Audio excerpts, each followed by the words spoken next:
by headlines or social media noise. They should be based on your goals, your finances, and your life. The smartest moves happen when you focus on what you can control and work with someone who helps you see the full picture. Give us a call at Alabama Home Mortgage today at 334-567-4223 or visit us online at myalabamahomemortgage.com. That's Alabama Home Mortgage, because there is a difference in mortgage companies. NMLS 1586368, Equal Housing Lender. The views and opinions of the following program are solely those of the host and other contributors. These do not necessarily represent those of Liberty Acquisitions 825, Blue Water Broadcasting, its management, staff, or any advertisers.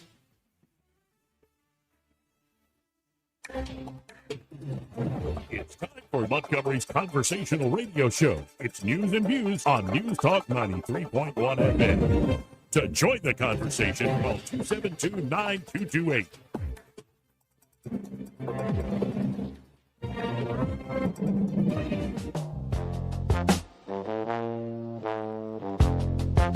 is how you conduct yourself in a democracy? I don't mean to be telling tales out of school, but there's a fella in there who'll pay you $10 if you sing into his hand. I'm not here to make a record, you dumb cracker. They broadcast me out on the radio. Joey Clark. Welcome into the program. Thank God for another beautiful day. Hopefully it'll be a good show, and Montgomery needs a new mayor. Eddie Bader here in the studio with me. How you doing, Eddie? A heck of a way to start. You saw his opening pitch too? I know. I'm already convinced. So you have not seen the video of his pitch? Wait, Stephen Reed did an opening, like a pitch for the Biscuits? Yes. Yes. What are you trying to say? What are you trying to say? I'll send you the video, and I would love your opinion of it, and then we can discuss amongst us. You trying to say he should stick to football? I'm trying to say he should have nothing to do with sports, and you can see why. Anyway. Yeah. On that note, let's bring on Jeff Poor, host of the Jeff Poor Show and editor-in-chief at 1819 News. Hey, Jeff, how you doing? Doing well. We got to talk about this Stephen Reed first pitch here. Yeah. You guys, for real, y'all didn't see this? I have not seen this. All right, just a second. I'll pull it up. I know I sent it to Greg. Describe it for me, because we're on. He didn't even go to the mound. Okay. What? He didn't pitch from the from the rubber. He pitched from the green, and still didn't make it to the plate.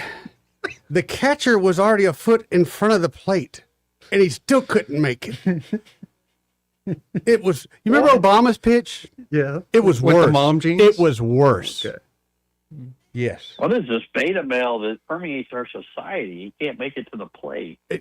And he's halfway there. He's halfway there. At least practice, too, when you know you're going to do that. That was my thought, too, dude. I mean, you're a moment. I know what's going to be up on the 1819 News at 2 o'clock. Oh, it's a great video. It's a wonderful video. I'll get it to you guys. Credit Eduardo Baderez. That's his undercover name. Well, this is important stuff, because if you can't complete tasks like this, I mean, the eyes of some of our fellow citizens, that's an automatic DQ. Here. Okay, I'm going to look at this and describe it here for folks. He's walking up. At least he doesn't have the mom jeans on, just wearing some slacks and a polo shirt. Yeah, I mean, okay, I'll give him credit that his motion he doesn't flail the arm out too much. He's 10 feet away from the plate, but and you're can't right. Make it. He doesn't even get close. It's like there was no effort at all being shown. Oh, well, Montgomery really does need a new mayor after that. I just assumed you saw this. No, because that was my first thought, too. Generally thinking about the police department and all sorts of other things. Well, you're down there at the State House, Jeff. Has there been any word on, will the House in particular pass that minimum staffing levels for police departments that Barfoot started in the Senate? I'm more optimistic on that than I am a lot of other things, I would think. That just seems something that after what happened last summer, that, people want a safe Montgomery, that this is all, as you know, Montgomery, and that it just fell on the legislature to have to do something. So I guess the way you need to look at this, guys, is if it doesn't get done, it looks really bad. Like, after all the talk about, public safety and what needs to be done, if this falls flat, despite it's going to be, it's going to have some tough opposition and some hurdles to overcome. But if it doesn't get out of the House, then I think there's going to be some splaining to do, as Ricardo would say. Yeah, and I hope it gets done because I know there are a lot of folks across the board pushing for that. And I think even some people in the city coming around to, well, because of lack of leadership, we have these problems. So if the state's going to supplement us anyway with the crime suppression unit, well, we might as well make it official going into the future. But I want to pick your brain, too, on what else might cross the finish line here as we're in the final days of the session. I know there's a lot of, yesterday, the closed primary thing got out of committee. It sounds like the Senate doesn't have the votes for it. I wouldn't be as optimistic on that as a lot of people are talking about that. That's probably the big one that has a lot of our attention. There's some other ones. I think there's a Ten Commandments bill. It seems like every year there's a Ten Commandments bill, but that's supposed to get consideration. Some of the social stuff. Right now, they're debating a dog tethering bill or something in the House, or they just recessed. The governor's doing her sine die luncheon, and then they're meeting for caucus, and then they're going to the sine die luncheon, something of that nature. But the morning has not been productive, which tells me that things are kind of hit a lull in the House at least. We'll see what the Senate has in store later today. But the House is moving slow today. Did you say dog tethering bill? That's what I thought I heard. Yeah, I don't know. Ask me to explain the nuance of it, but it's like a prohibition on it. Chaining your dog in your backyard or something of that sort. Oh, yeah. I think I'm familiar with this now. Okay. Yeah, that makes somewhat sense. But again, it's the first I've heard of it the entire session, so it's one of those last-second things. And, of course, this should be the last session, the last ever for that raggedy old highway department building. Ain't that right? That we're going to get a brand new, looks beautiful in the mock-up State House down there. Yeah, so today and tomorrow. And my understanding is lawmakers have been told they have to be completely out. All their belongings have to be out by sometime in July, or June. But something tells me a lot of these guys will be cleared out of here by Friday for good. I just wonder who we're going to see leaves here with just a box of items, and who needs a U-Haul trailer to haul off some of their worldly possessions, I guess. But that's where they're going. They're going to move out.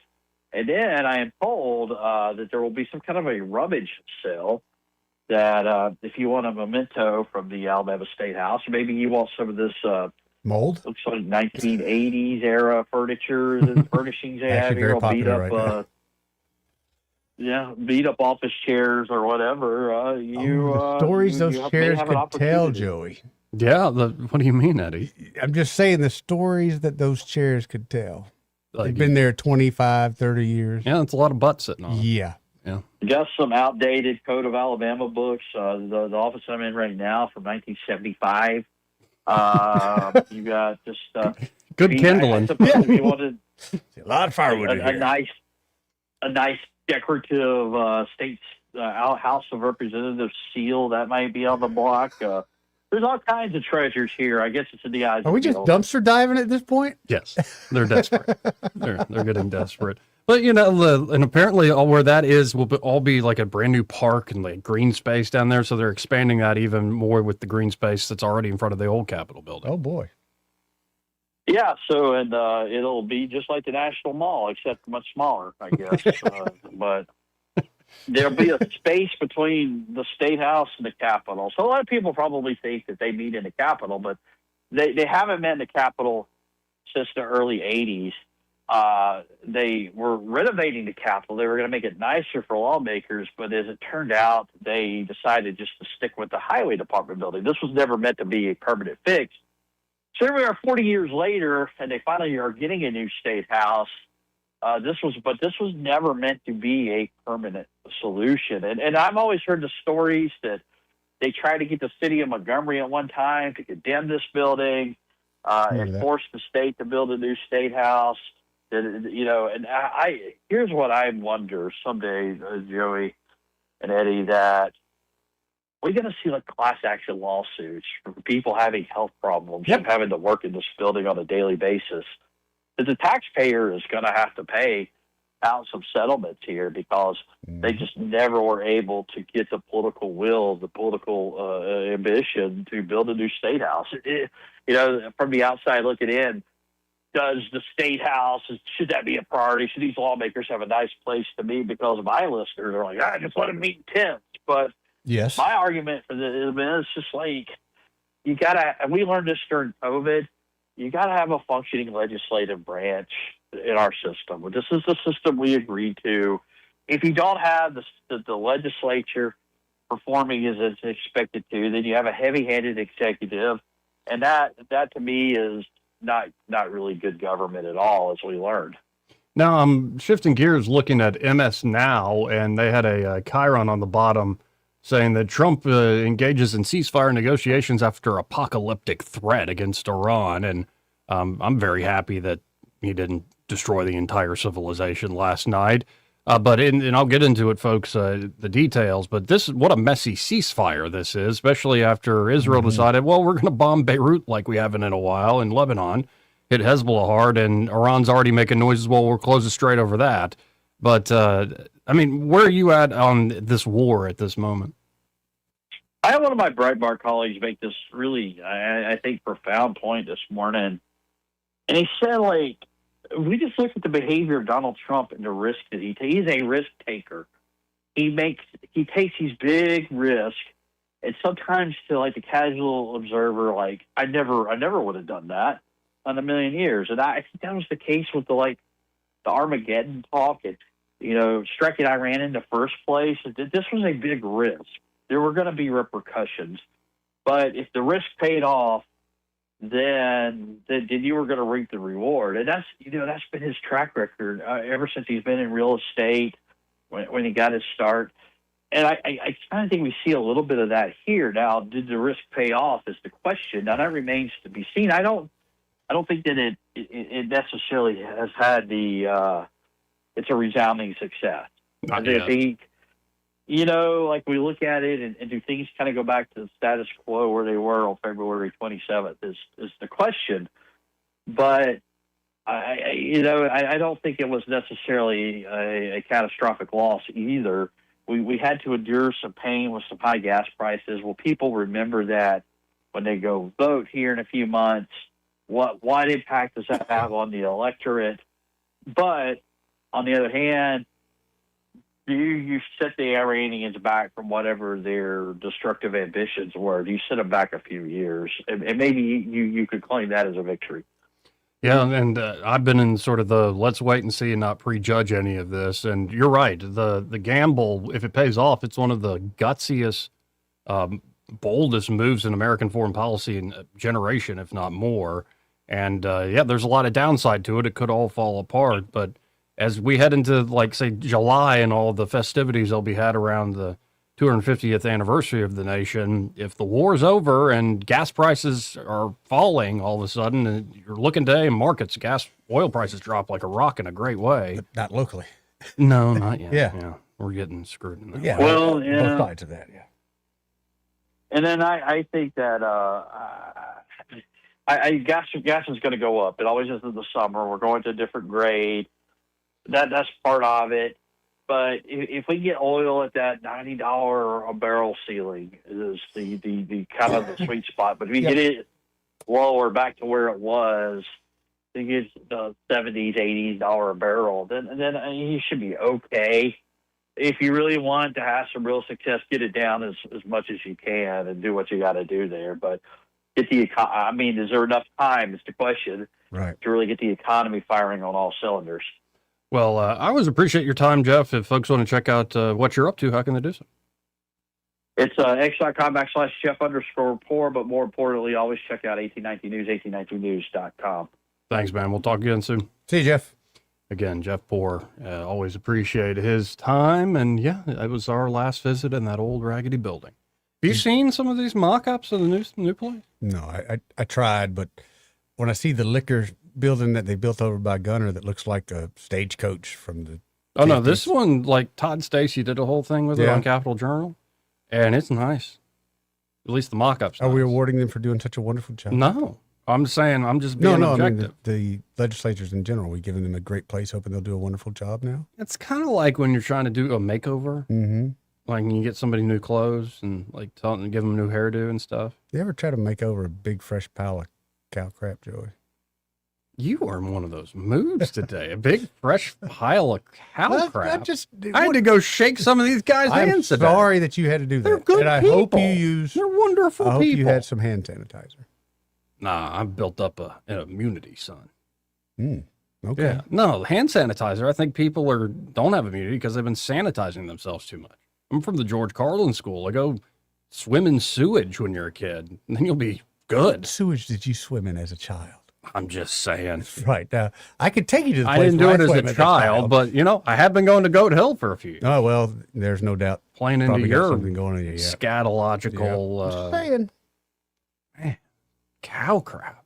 Yeah. I'm just saying, like, the atrium looks absolutely beautiful. It's like a whole, like, rotunda on top. And does it feel like that the atrium is so beautiful when the legislators come in there, they say, ooh, we won't screw the people of Alabama today? No, I think what it is the atrium and all those areas will be for the people that come hang out and then go to the gallery to the chambers. Oh. But now all the offices will be away from where main foot traffic is for the public. Oh. And they'll have, like, I've heard elevators and stuff to be able to go Secret from the rooms? floor to their offices. Tunnels, Joey?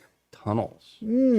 Tunnels. So you're saying there would be even less available once they screw us over and we have something negative to say about it? If you're going to be that pessimistic about it, yeah.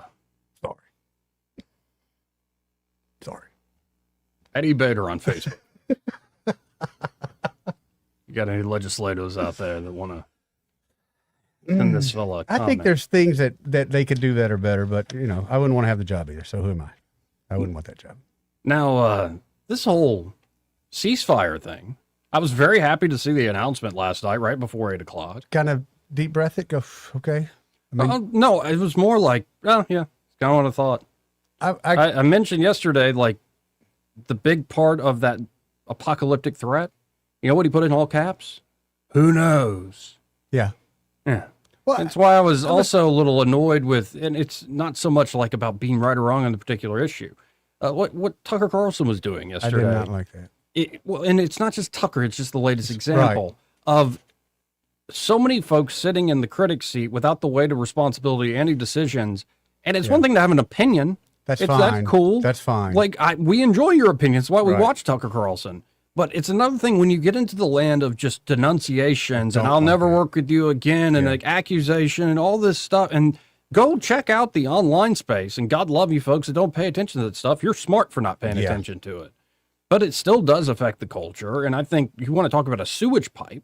It's not, and you can't just blame the technology. I'm sorry. No. Like, people are starting to, they take themselves too seriously. I'll put it that way. They ain't in charge. Y'all need to cool your jets a little bit while still sharing your opinion. Honestly, it reminded me of an AOC thing where she's like, just don't obey the orders. You're not in that space. You do not, and not only that, but you have nothing to lose if someone disregards the order. They have everything to lose. You'll quickly separate yourself from that. Do not put yourself in that spot. That's not your job. And that really, I lost a lot for him. And I still love Tucker Carlson, but I lost a lot for him. I got a feeling within 6 months or so, he's going to come out and say, I probably shouldn't have done that one. Yeah, no, and like, this is also where, like, I'm not going to write off Tucker. I'm trying to take my own medicine. It's just, it's like, people are going to say stuff I don't like, but it's like, that's not just a fellow American. That's a fellow child of God. Yeah. Like, why are we so quick to just throw people under the bus and into the gutter? And I'm done with you because of like one thing that was said. And I'm like, yeah, human nature being what it is, but it seems heightened of late. It does, but also is that the new way of being mad at someone is I'm never going to do something with you again when and I know most of the time they come back around. I think it's the new way of getting attention. And I just, sad. It's a new way of getting attention. I'm going to hold my breath till I turn blue. Mm-hmm. But here is what Trump put out earlier today. Okay. A big day for world peace. He was threatening to end an entire civilization yesterday. Today, a big day for world peace. Iran wants it to happen. They've had enough. Likewise, so has everyone else. The United States of America will be helping the traffic build up in the Strait of Hormuz. There will be lots of positive action. Big money will be made. Iran can start the reconstruction process. will be loading up with supplies of all kinds and just hanging around in order to make sure that everything goes well. I feel confident that it will. Just like we're experiencing in the U.S., this could be a golden age of the Middle East. President Donald J. Trump. So y'all got whiplash again? Yep. It's hilarious, man. If it wasn't so serious, it's hilarious.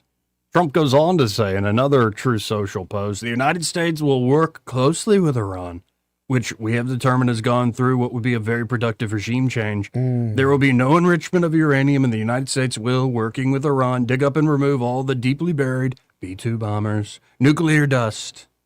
The parenthetical is the B-2 bombers. It is now and has been under very exacting satellite surveillance, Space Force. Nothing has been touched from the date of the attack. We are and will be talking tariff and sanction relief with Iran. Many of the 15 points have already been agreed to. Thank you for your attention to this matter, President Donald J. Trump. Many of the 15 points? Or 10 points or whatever. 10 points. Yeah, okay. Well, that's what I thought, but I thought maybe he'd added something at the end. Trump also came out and said, a country supplying military weapons to Iran will be immediately tariffed on any and all goods sold to the United States of America, 50% effective immediately. There will be no exclusions or exemptions. Yes, there will. Right. And then, there is so much competing information. Is it 10 points? Is it 15 points? Is it this or that? Blah, blah, blah. Right. Trump just put this out as well. Numerous agreements, lists, and letters are being sent out by people that have absolutely nothing to do with the U.S.-Iran negotiation. In many cases, they are total fraudsters, charlatans, and worse.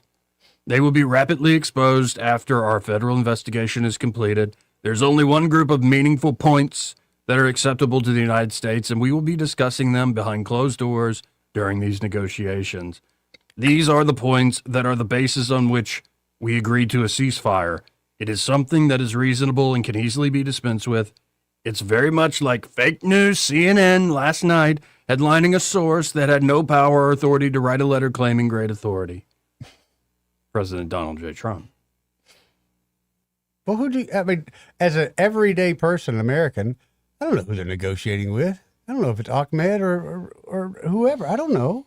Well, and then from the Wall Street Journal, Israel was informed at the last minute about the U.S.-Iran ceasefire and was not happy about the limited consultation. Trump called Netanyahu shortly before the announcement. Israel agreed to join the deal, but strongly objected to including Lebanon.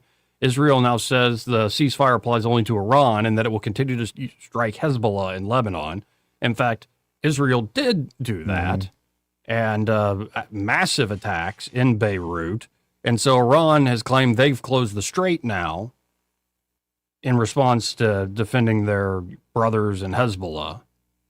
Though, who knows? Well, in a second after this break, get into a full Axios report of all the mixed signals going on. Also, a report came out that Iran plans to charge ships in Bitcoin to pass the Strait of Hormuz.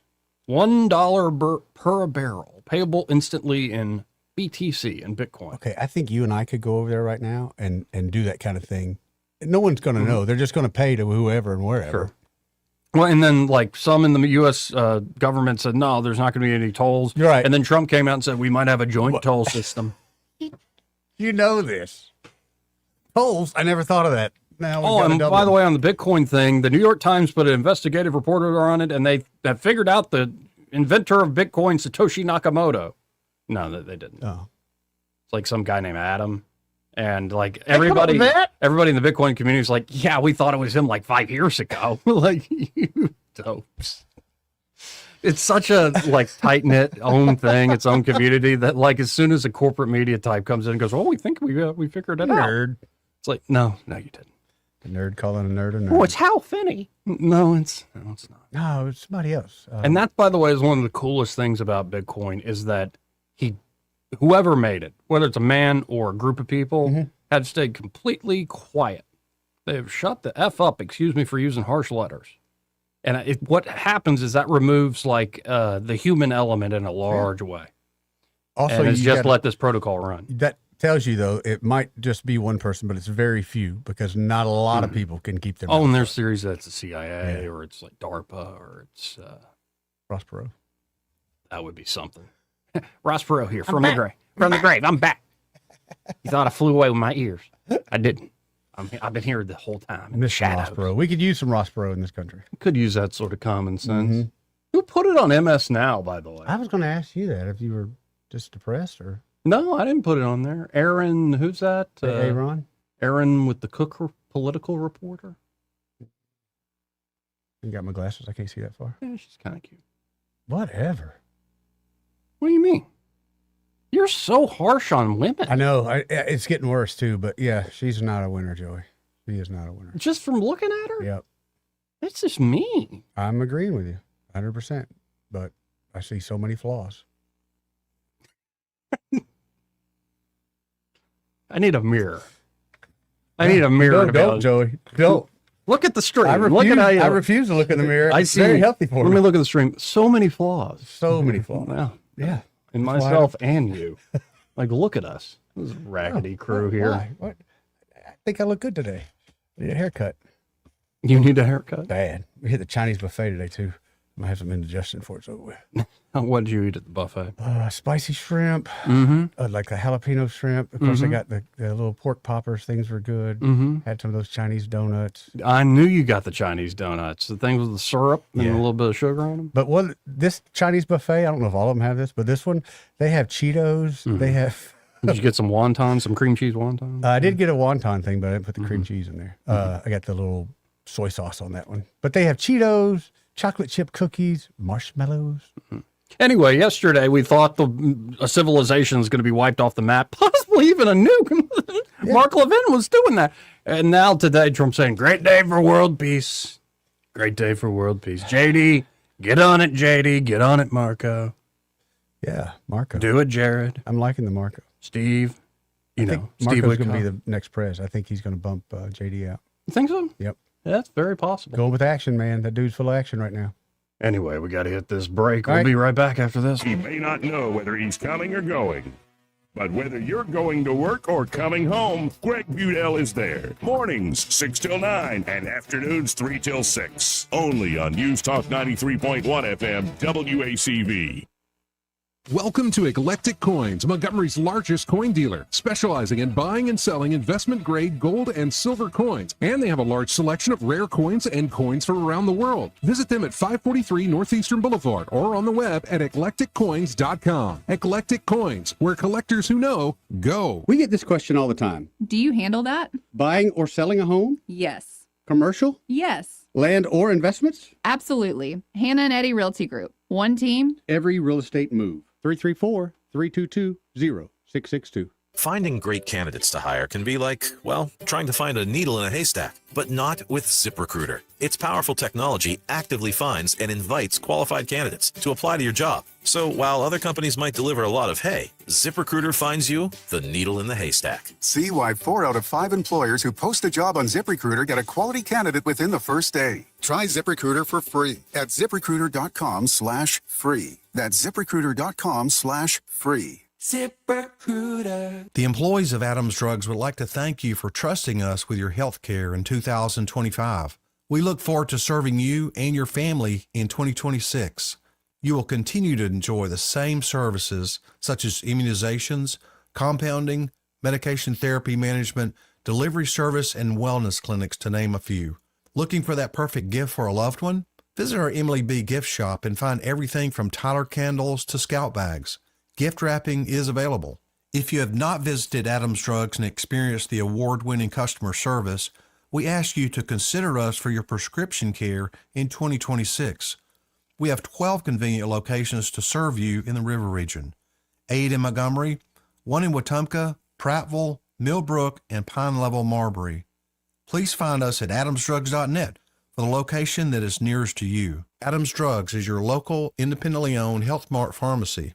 Health Mart, taking the time to listen and care. This is your roving reporter. Today I'm talking with a man from outer space. What's up, Earthling? I see you've landed your spacecraft over there in that field. That's right, man. My question is, why have you landed here on our planet? I came to see David Ernest. The asset preservationist? Yeah, man. I wanted to see if he would take a look at my portfolio for me. Well, before you make the trip over there, call him on his toll-free number, 833-596-7233. 733. And I understand those last 4 digits spell out the word safe. That is correct. Funny thing happened the last time I came to Earth. What was that? I went to the Walmart, man. Yes. And I accidentally went in the back door. How did that work out? Well, they stopped me and very gently told me that I needed to go around front and come in. And then what did you do? I said, cool, man. Take me to your greeter. You flew millions of miles just for that. Hey, man, I don't write them. I just read them.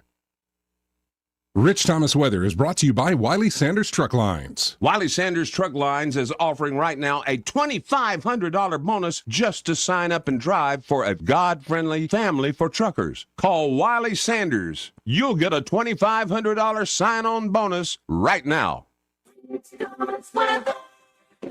Well, hi, everybody. We've got a decent day underway with partial sunshine today and a high temperature into the middle 70s. I think we're dry through the evening hours tonight if you have plans, but then maybe some widely scattered showers overnight tonight. Low temperature down to about 53. Back to dry weather tomorrow. A sun and cloud mix with Thursday's high up to about 74. I think we'll tease 80 degrees on Friday and mostly sunny skies, and then 83 perhaps on Saturday with more sun over the weekend. From the Blue Water Weather Center, this is Rich Thomas. Trustworthy, accurate, immediate. Carrying your voice across the river region. News Talk 93.1 FM WACV.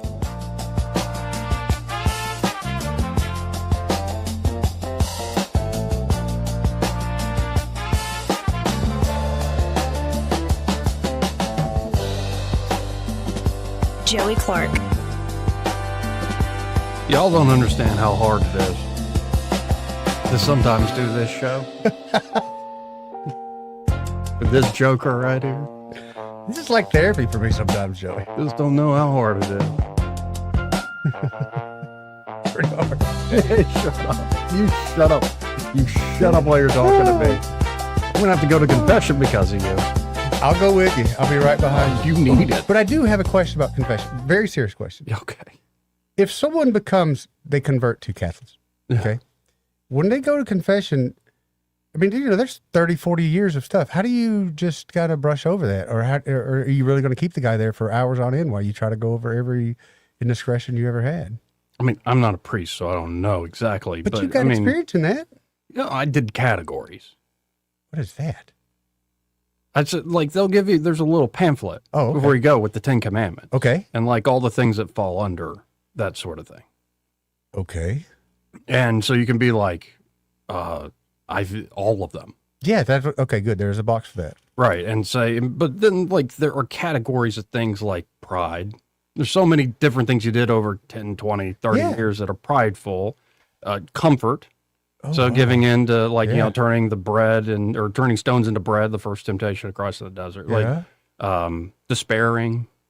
Oh, Joey. So you can cover a lot of things, but then there's all the sexual sins and then there's all sorts of stuff. So again, you could speed it up a little bit. Out for a day and we do this, or it depends on how much you got to confess. But in all seriousness, you would have to like the point would be to be truly contrite and to let your heart out.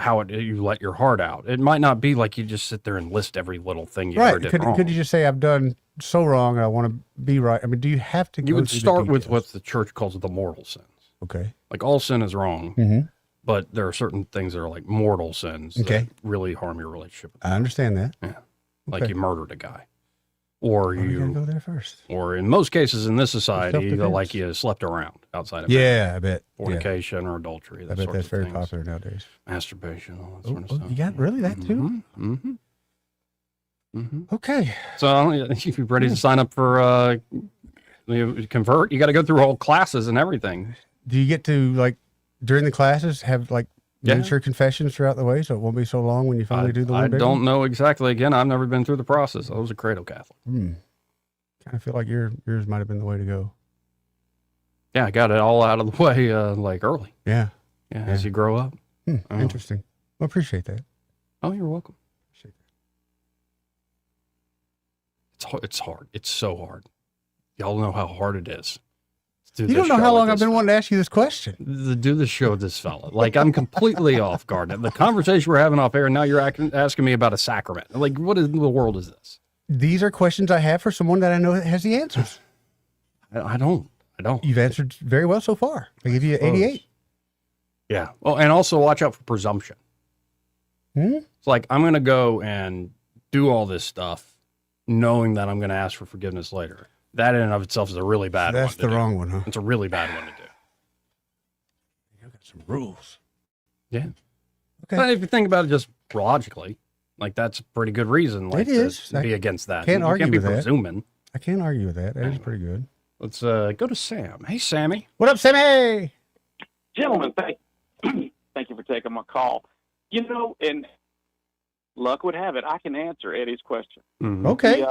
Let's say you're right there and you're in confession, and let's say, just as an example, this Epstein fellow, he's got quite a list that he would, so what you do, you go yada yada yada. Okay, just like old I don't think you can yada episode. yada yada confession. I don't think you can yada yada yada your way out of this one. I don't think you can on that.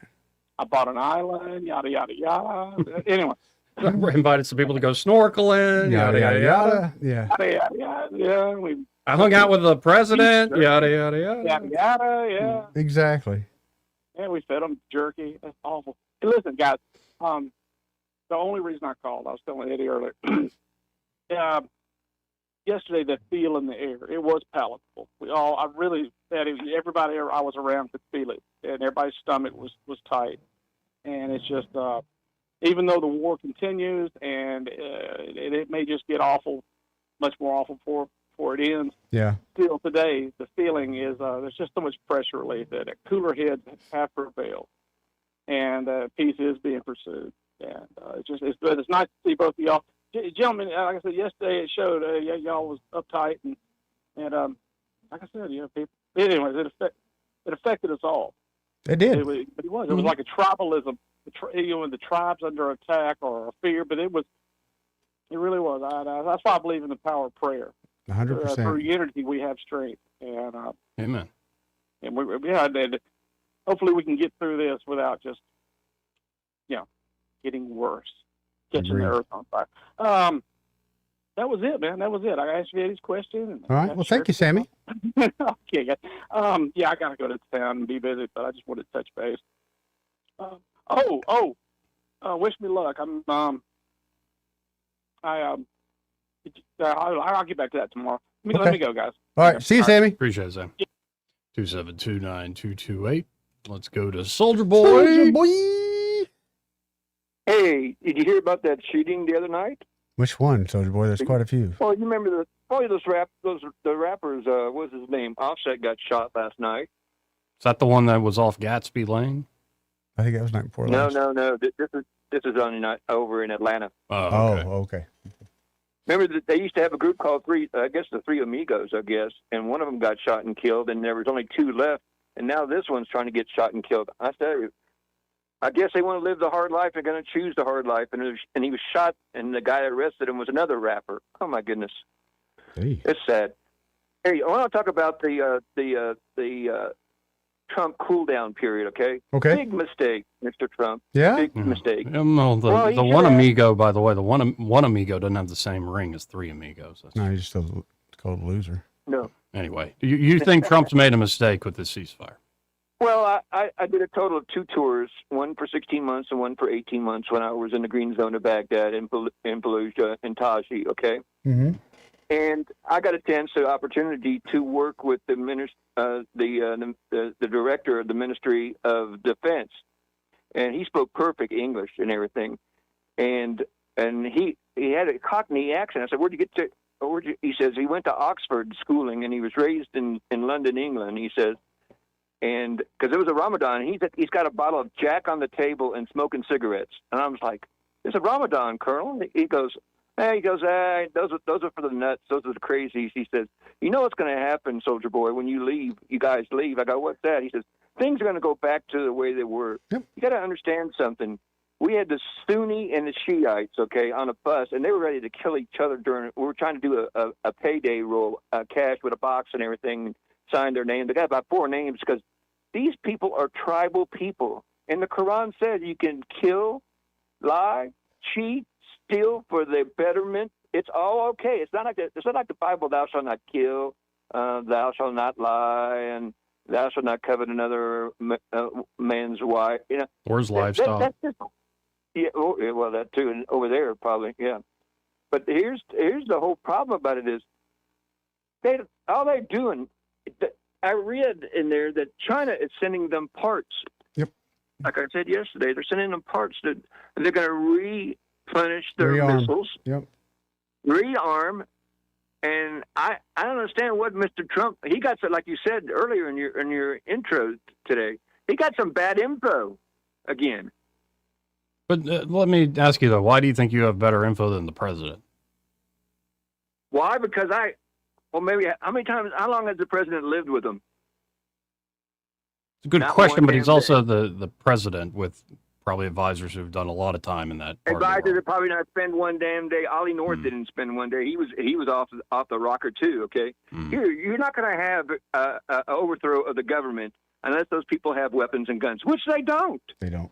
These people are not out in the streets, throwing down and everything, which we thought were going to do government, turnaround and everything.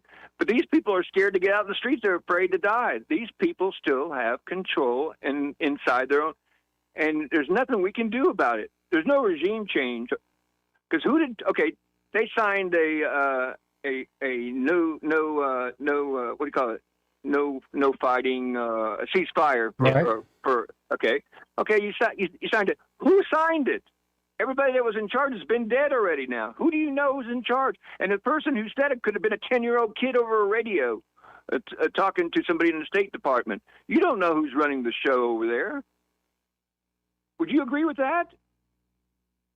Nobody knows who's running it. Trump even admitted it. Well, we took off the first tier and the second tier and the third tier and the JV team and the mini league. Who's he dealing with? Who signed? Who had the authority to do a ceasefire? It's a good question, and we don't know. I mean, you're right. I thought the same thing. We don't know. Exactly. And trust me, we know on our side of it was Mr. Trump, and Israel's not too happy. They didn't get the word. I love it. Was it an hour after they signed it, agreed to the peace? What happened? They had missiles launched towards Tel Aviv in Israel? Mm-hmm. That would have been it, Mr. Trump. I would have said, that's it. You broke the law again. Things are on ready to crank up, and they need to crank up. Nothing's going to change over there. And you agreed when you said it. They're going to charge what? A toll to go through? Mm-hmm. Really? Sure.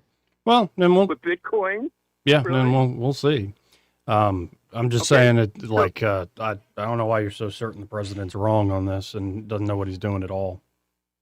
Well, I don't say he doesn't know what he's doing, but he's getting misled, like you said earlier in your intro, getting some misinformation from the wrong people like he did his first administration. Would you agree with that? No, not really. But we'll see. Because, well, I mean, we'll see.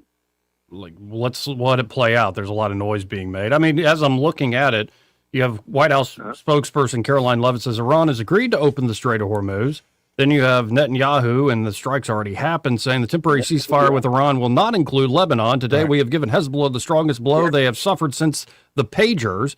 And from another report breaking, the Iranian regime has officially announced the closure of the Strait of Hormuz, citing the massive Israeli attack inside Lebanon.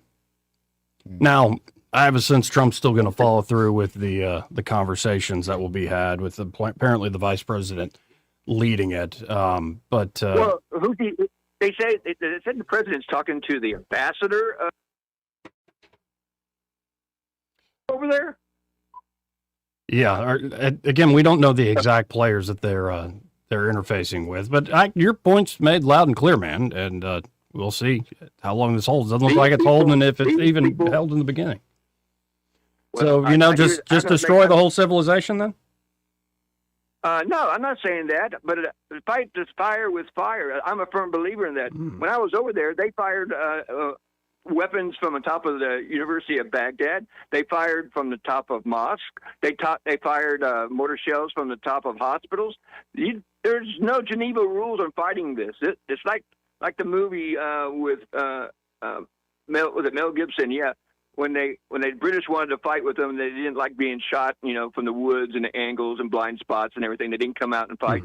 This is not a war that's going to be fought with men with any rules or anything. Oh, let me cite recently the ceasefire that got the fighting and the killing to stop in Gaza. Like, that's still held. Did it? Largely, yeah. It held a couple times. It held a couple times until Israel went back there and bombed them some more and came in there hard and heavy with the heavy stuff and went in the tunnels and blew everything up. But don't you remember they also they said that, and Trump even got upset. I remember him on TV. He says, "I thought we had an agreement with this," and the next thing you know, he says, "I'm going to be joining Israel, and we're going to be taking care of this if this ain't resolved." And so there's Israel's still fighting going on there to this day? I believe there is with Israel. Okay. Israel is not going to be wiped out, period. Okay? That's yeah, well, they just get to do whatever they want. I get it. Some partner. Anyway. Got to hit this break. All right. We'll be right back. Want to carry News Talk in your pocket? Download the News Talk 93.1 app from the App Store. Available on iPhone and Android. Never miss a moment. Download now.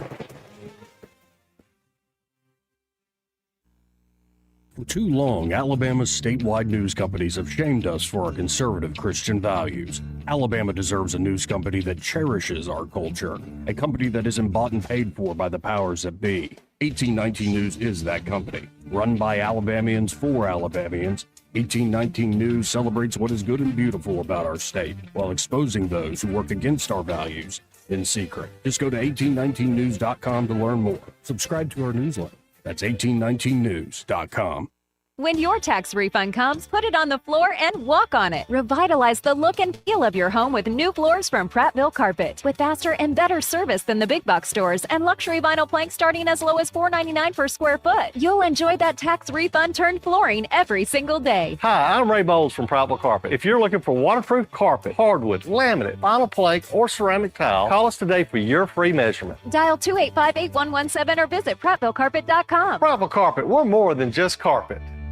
Hi, this is Carl Schmidt, naturopath and owner of the Herb Shop. Listen every Saturday to Winning Wellness and learn from experts in different fields of science and technology how nutritional supplements can help you. Listen to Winning Wellness every Saturday at 10 a.m. Hey, this is Lyle from Margaret's Exquisite Jewelry, and I do my radio advertising on Blue Water. I'll tell you what, I use most of the stations, and I've been using it for so long. It's hard to tell with the money you spend on advertising if it does any good. When they come in and say, I heard you on the radio, I know it's Blue Water, and I love Blue Water. Blue Water Broadcasting is the #1 most listened to radio group in the river region. Find out how to put this reach to work for your business. Call us to find out how we can help. Blue Water Broadcasting. Local folk helping local business. Headlines the mainstream media won't touch. Your News Talk station. News Talk 93.1 FM WACV.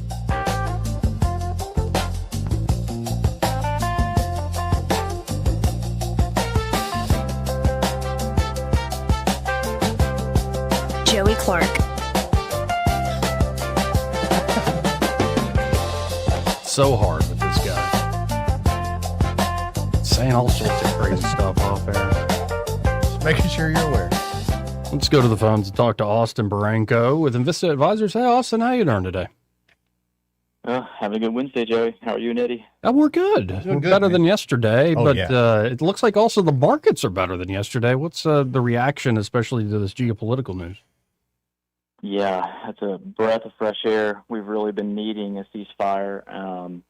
I know that he had put an aggressive timeline on it earlier, and it got pushed back a couple of days. And now that we have a ceasefire, the market has, really rebounded strongly in all the major indices: S&P, Dow, Nasdaq, and then you've seen a drop in crude, and you've seen a drop in the 10-year, which are both really good.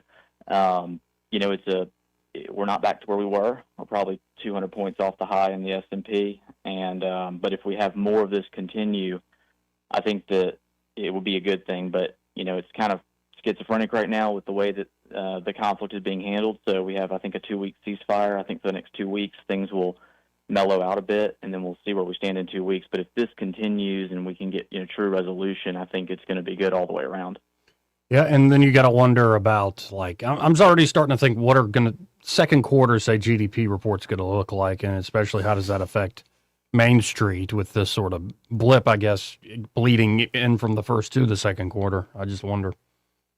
Yeah, we're kind of on a 6-week downward trajectory, so any large companies that have to buy in advance, particularly fuel, I think you're going to see numbers coming in for Q1 weaker than expected. You may see that show up in the second quarter in the form of inflation on goods that have to be transported with oil. But it's a little bit of a whiplash. So what we need to see is, continued stability, and hopefully by the end of Q2, we're back on a good track. But you're right. I mean, there's going to be a gap, like a 6-week gap in data, and we're going to have to digest that and understand, how broadly this affected supply chains. Now let's, excuse me. Now let's tell folks about Invista Advisors real quick. Yeah, so we're a registered investment advisory, and we want to help with anything in the realm of finance. Whether it be planning for retirement or putting kids through college, buying or selling a business.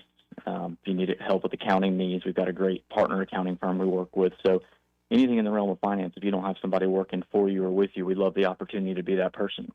And folks, that number to get in touch with them, start the conversation, is 387-0094. When you call them up at 387-0094, be sure to tell them you heard Austin Branco on the radio with Joey Clark.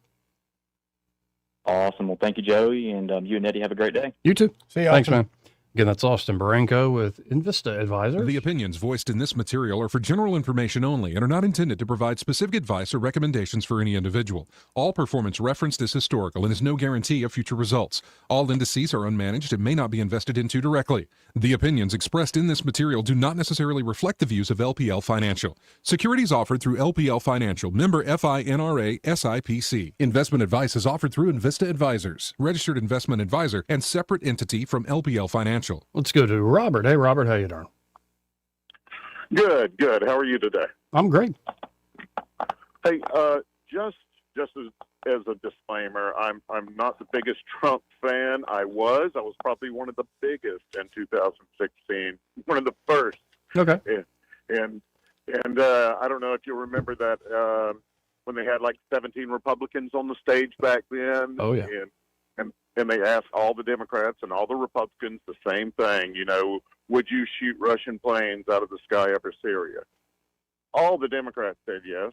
All the Republicans said yes. In two different debates, Democrat and Republican debate, same question was asked. And the only people that said that was a very bad idea was Rand Paul and Donald Trump. Mm-hmm. And I was more of a Rand Paul guy, but then Trump won the primary. And I was pro-Trump for about a year and a half. Then I was pretty much done with him, especially during COVID. But what's going to be very telling here, because this has happened already, is if within the next few days, if this ceasefire holds, which it doesn't look like it is, but if it does hold, if any new Epstein-Trump connections start coming out, that's going to be very telling of who's pulling the strings here. And as far as your next president goes, I think it's going to be J.D. Vance. And I think it's going to be sooner than people think it is. Oh, so you think there is a plot afoot to oust Trump as president altogether, and you think Vance is the go-to guy, the heir apparent for, wow, okay, I see where you're coming from. I don't know if that was the plan. But Trump's pretty much, he's doing a pretty good job of that himself already with his rhetoric. If you look back and just back up and look at the whole big picture, this is the rantings of a madman.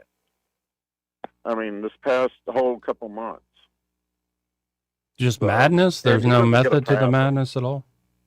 I don't think so this time. I don't think this is 4D chess. I don't think this is strategic. I think this is a man that got backed into a corner. Israel got him pushed into a corner, and he doesn't know how to get out of it. I think he had a scapegoat last night. He's trying to claim it as a win.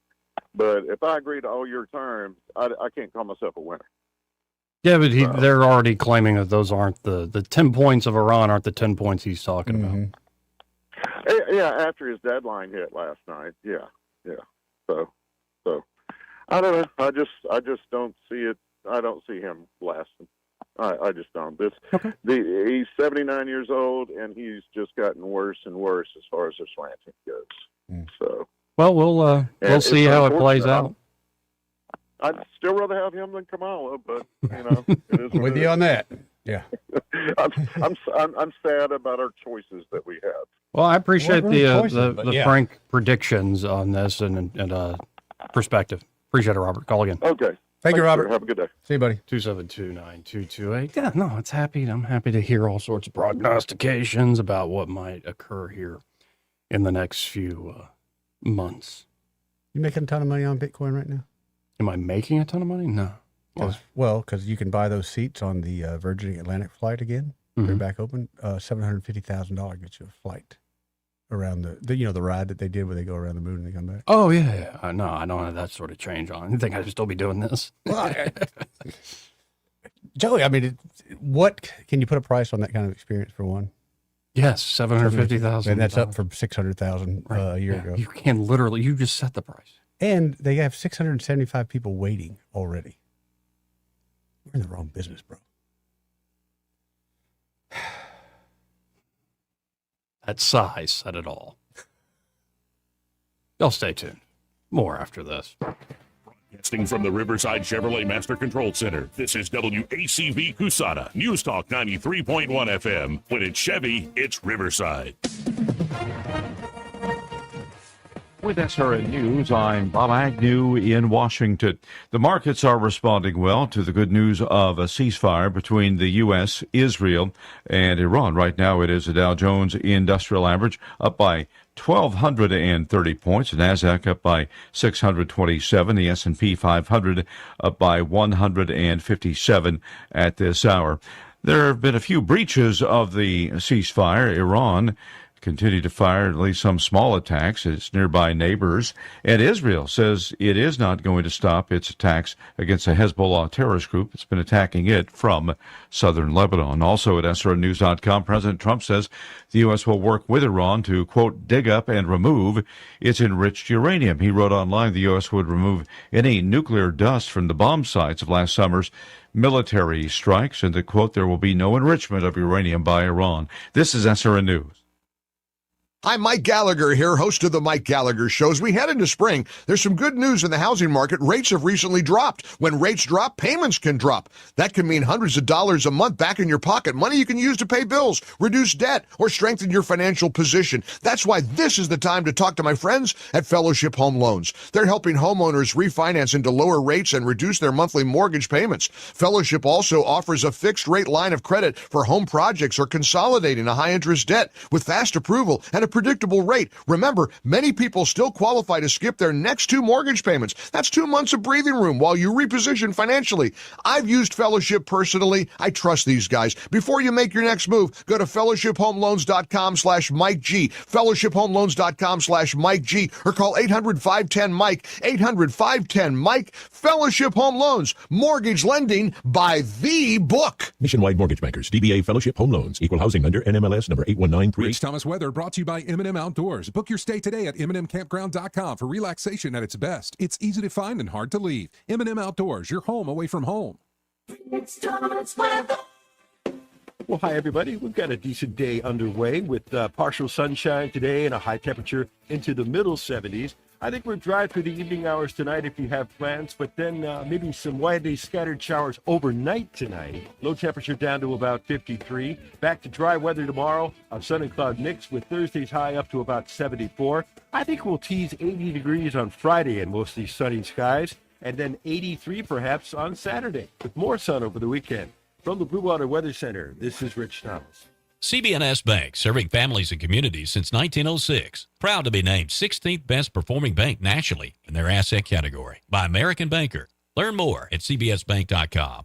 CB&S Bank, member FDIC, equal housing lender. From the Blue Water Broadcasting News Center, these are today's top stories. Montgomery Mayor Stephen Reed held his monthly briefing on Tuesday. The mayor said the city is seeing real measurable progress in reducing crime. Reed cited year-over-year declines that include violent crime down 13% and homicides down 39%. Mayor Reed stated overall crime in the city is down 22% so far this year. A homicide investigation is underway after one of the victims of a Montgomery evening double shooting has died. The incident happened just off Zelda Road in the 200 block of Gatsby Drive, where an adult male and a juvenile were wounded by gunfire. 18-year-old Vincent Grider died of his injuries on Monday. No update has been provided on the juvenile victim's condition. Time is running out for businesses in the city of Montgomery to file for grants from the American Rescue Plan Act. Up to $3 million in ARPA funds are still available, but the Montgomery City Council recently tabled a motion to open the application process. The deadline for applying for the small business grants is coming up in June. From the Blue Water Broadcasting News Center, I'm Sky Mosley.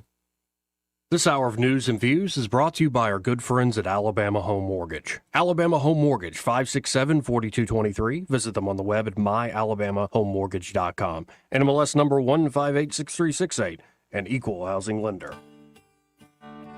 What's your biggest investment? More than likely, it's your home. So treat it that way when you hire a painting contractor. With PBS Painting, there are no gimmicks, no $99 specials. Just quality painting and someone who treats your home with the same respect that you do. At PBS Painting, we have been painting for years and look forward to many more years to come. With PBS Painting, the job gets prepped properly, whether it's cleaning, scraping, or priming. We always use quality products, which is a must for a quality paint job. So if you're looking for a painter that doesn't need upfront money and is on the job at all times, then please give me a call. Scott Bowers and PBS Painting, 294-5122. That's PBS Painting, 294-5122. Look at some of our work on Facebook at PBS Painting Montgomery. The views and opinions of the following program are solely those of the host and other contributors. These do not necessarily represent those of Liberty Acquisitions 825, Blue Water Broadcasting, its management, staff, or any advertisers.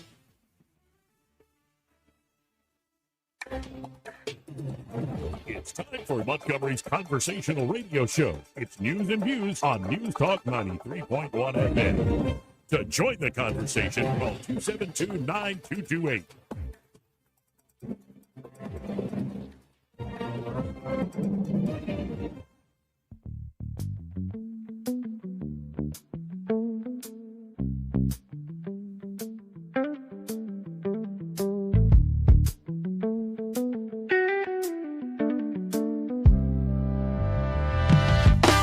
Joey Clark.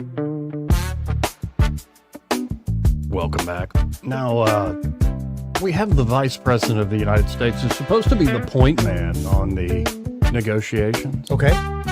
And of course, there's all sorts of folks saying the Strait's closed, nothing Strait's going to be open, or because of those missiles fired last night. Well, Pete Hegseth, I believe, said they need to send some carrier pigeons to they got command and control problems in Iran. And I have a hard time buying into that, but okay. Anyway. I do believe, though, they do have command and control problems, but this comment by the Vice President, J.D. Vance, goes beyond just the war right in front of our face for the time being. It's just a general thing I've also started to notice in politics, but let's listen in. Maybe I noticed it looking in the mirror for years. Anyway, let's listen to J.D. The piece of advice I'd give to you, and I give it to American students, American conservatives in particular, is resist the temptation to think that victory is immediate or that we're going to win back our civilization through instant gratification. This institution was founded in 1996. It's far more influential than it was back then, but I think a lot of people, this is particularly true in the United States of America, if they see something that the administration does they don't like, they say, oh, that's not what we voted for, we're going to check out of politics. No. That's the exact wrong response. If we do something you don't like, the response should be to get more involved, to make your voice heard, and to try to push things in the direction that you want them to be pushed. Our civilization was not built overnight. It's not going to be saved overnight. And so what I'd encourage you to do is stay involved, be patient, and don't let disappointment turn to checking out of the system entirely. There's way too much of that, I would say, in the Anglo system and the American system. There's way too much, I didn't like this thing that the vice president said, or I didn't like this thing that the president did, and I'm going to completely check out. We call that blackpilling in the United States of America, and blackpilling is how you give power to the forces that are trying to destroy what our ancestors built. Amen. We need to take power back from those people and build the kind of institutions that can actually save our societies. It will not happen overnight. It will not happen in the term of one prime minister or one president, but it will happen so long as we keep our faith in God and we work hard to achieve it. That's what we have to do. And I think that's just good advice All the way for around. life. Yeah. Yeah, hey, you remember, have you ever been to Europe? Mhm. Did you ever Traveled go to through. the Gothic cathedrals? No. Like Cologne or? No, we did see the Roman Cathedral, or I'm sorry, Notre Dame and Colosseum, but we were traveling, so it was like a day Oh, here. you didn't a go day by there. St. Peter's Basilica or the Vatican or anything? No, I did want to go to the Vatican, but Be pretty incredible. I wanted to go, but honestly, it was my dad, my mom, and 4 kids. Who wants to go all that to the Vatican? But think about this, like, for instance, like, I think it's Chartres Cathedral in France. Uh-huh. That one actually only took 25, 30 years to build.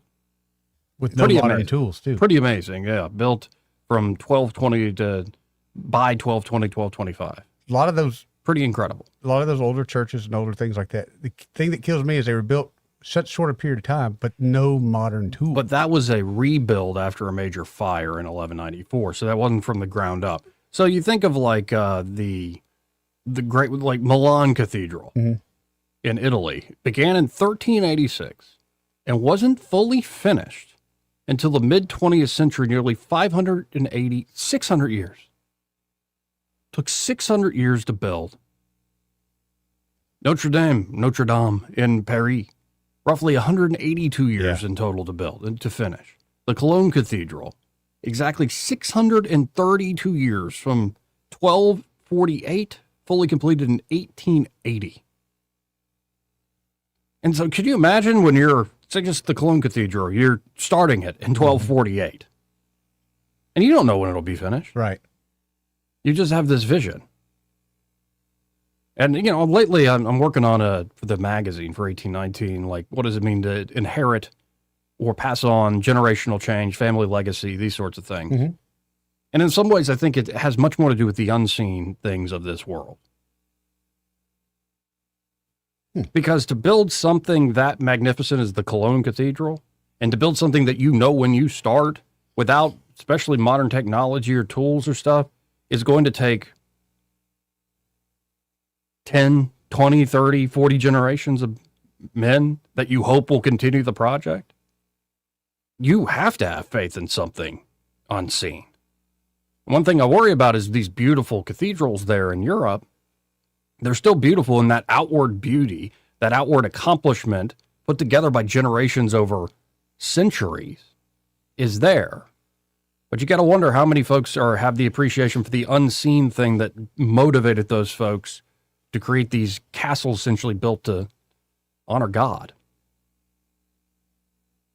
And I think this is what J.D. Vance is getting at, is that it has to be a devotion to the unseen, an assurance and a hope and a conviction in the unseen. Faith, for lack of a better word. Faith. And of course, that begins with fear and faith in God, fear of and faith in God. But then also faith in the fact that you're going to start this and your family's going to keep the faith. Your nation's going to keep the faith. Mm-hmm. And I think part of our issue is this instant gratification. Oh, sure. And there is the demonic whispering in everybody's ear. It doesn't matter. Give up. Go for the short-term fix. Take the happy pill. Mm-hmm. Because those exist, by the way. Yeah, I know. There's so much that it'll never work out. It'll never be what you thought. Like, paint a perfect picture, bring to life a vision in one's mind that you'll always see that picture smashed up every time. And it's like, no, that's no way to live. No, but not everybody shares your dream. Especially when you start to understand I'm not the painter. And even if I am literally the architect who designs the Cologne Cathedral, I'm still not the person who actually has given us these designs to make this thing even possible in the first place. So I think there's something to be said about what the vice president's getting at. Will it happen overnight? No. No.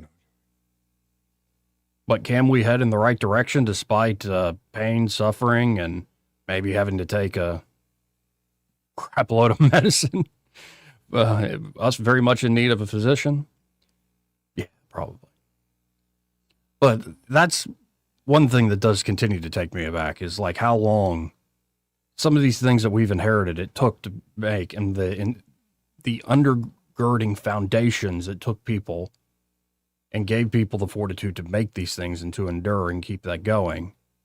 Do we still have that? Does that still exist? And as much as we rely on technology, as much as we rely on all this stuff, for instance, this recent trip around the moon, you know, you're also dealing with folks that think it's completely fake. Oh, yeah, a lot of it. And then folks that are bought in completely. But say you're one of the 4 actually on that tin can going around, being slingshotted around the moon. It takes a lot more than having a great mathematical mind or a scientific mind or the guts to be able to take multiple G's or the skill and prowess to be able to actually operate these things. It takes faith. Oh, yeah. And ask anybody who's done anything great. It takes faith. And when you keep in mind that the world was made out of things that are unseen, things we cannot see, it gets you back to at least an interior headspace where maybe all this stuff vying for my attention, whispering in my ear, claiming this is the next big thing, in particular, say, a political election. It just ain't true. Right. And it would be beautiful if, like you just heard Vice President Vance, more and more politicians, you know, of course, you always see the hype around an American election. That's what we do. But more and more in their quiet moments when they're in public, say, look, it ain't built in a day. And don't despair. That's the sort of message a lot of folks need. Don't despair, even when it looks rough. It's easier said than done. And don't put all your hope and change in man, like the whole Barack Obama thing. A whole lot of it. Yeah. Don't do that. That's not going to work Step out. up for disappointment. So the vice president goes on. Apparently, he's going to be the point man in a lot of these negotiations, as folks, for all sorts of different reasons, are despairing or said this won't work or that won't work. And perhaps you're right in the short term. But here we have the vice president kind of talking about what they have right now, this fragile agreement that they have right now. Let's listen. I do think there are good developments here. And let me just say a few things. First of all, what the president set out to do was decimate the Iranian military, decimate their ability to wage conventional war. And that military objective, as the president said yesterday, as I said yesterday, has been achieved. And because of that, what the president did is he basically issued an ultimatum to the Iranians. He said, open up the straits, stop trying to hold the world's economy hostage, and we'll engage in a ceasefire. And that's exactly the agreement that we came to last night. The Iranians have agreed to open up the straits. The United States has agreed to stop attacking. And that, not just the United States, but also our allies, have agreed to stop attacking. And that is the basis of this fragile truce that we have, which is now, 8 to 12 hours old. Now, here's what I'll say about this. I've learned a lot about the Iranian system and a lot about the way the Iranians negotiate. As the president told me last night, the Iranians are better negotiators than they are fighters. I'm sure they don't like to hear that, but it's true. But here's a couple things. So, one, just in the response that we've seen from various segments of Iran, you have on the one hand people within Iran who have responded very favorably. The foreign minister who said, look, we agreed to the United States' terms. We'll do a ceasefire, we'll do a negotiation, we'll open the Straits of Hormuz, and then we'll see if we can come to more agreement down the road. So some of the people have responded favorably and have said the right things. And then you have some people on social media within their system who are basically lying about what we've accomplished militarily. They're lying about the nature of the agreement. They're lying about the nature of the ceasefire. And so you have just, even within their system, and this is why I say this is a fragile truce, you have people who clearly want to come to the negotiating table and work with us to find a good deal.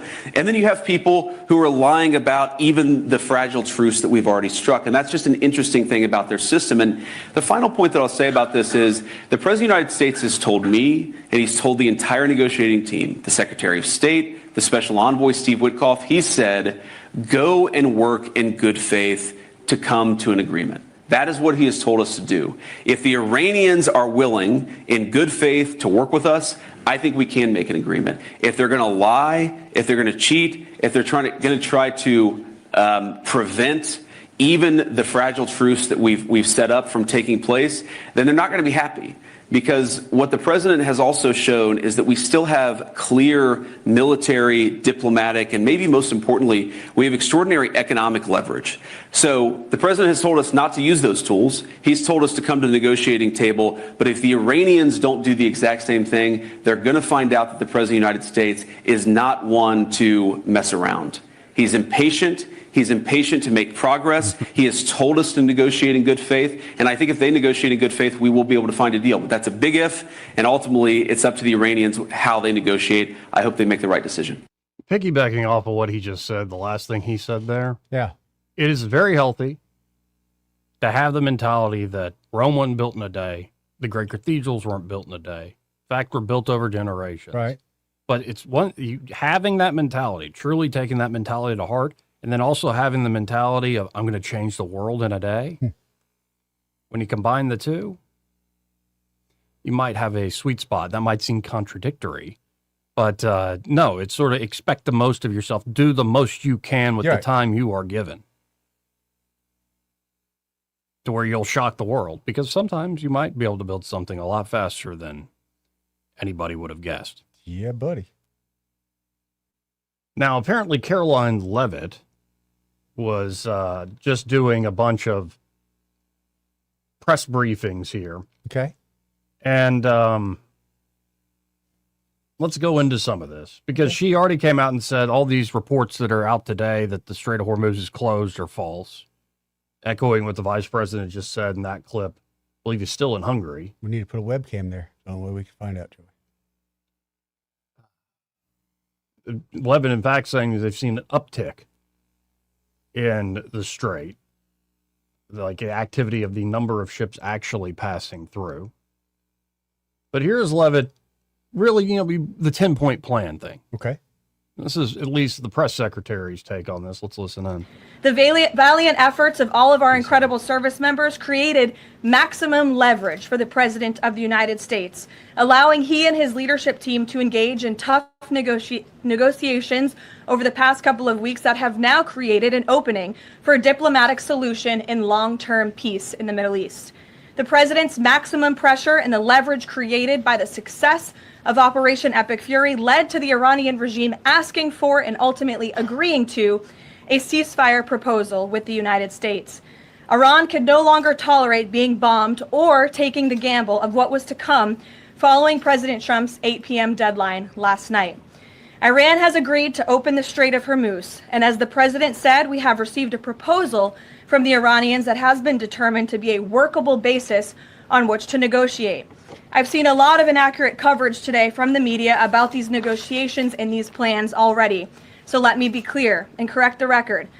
The Iranians originally put forward a 10-point plan that was fundamentally unserious, unacceptable, and completely discarded. It was literally thrown in the garbage by President Trump and his negotiating team. Many outlets in this room have falsely reported on that plan as being acceptable to the United States, and that is false.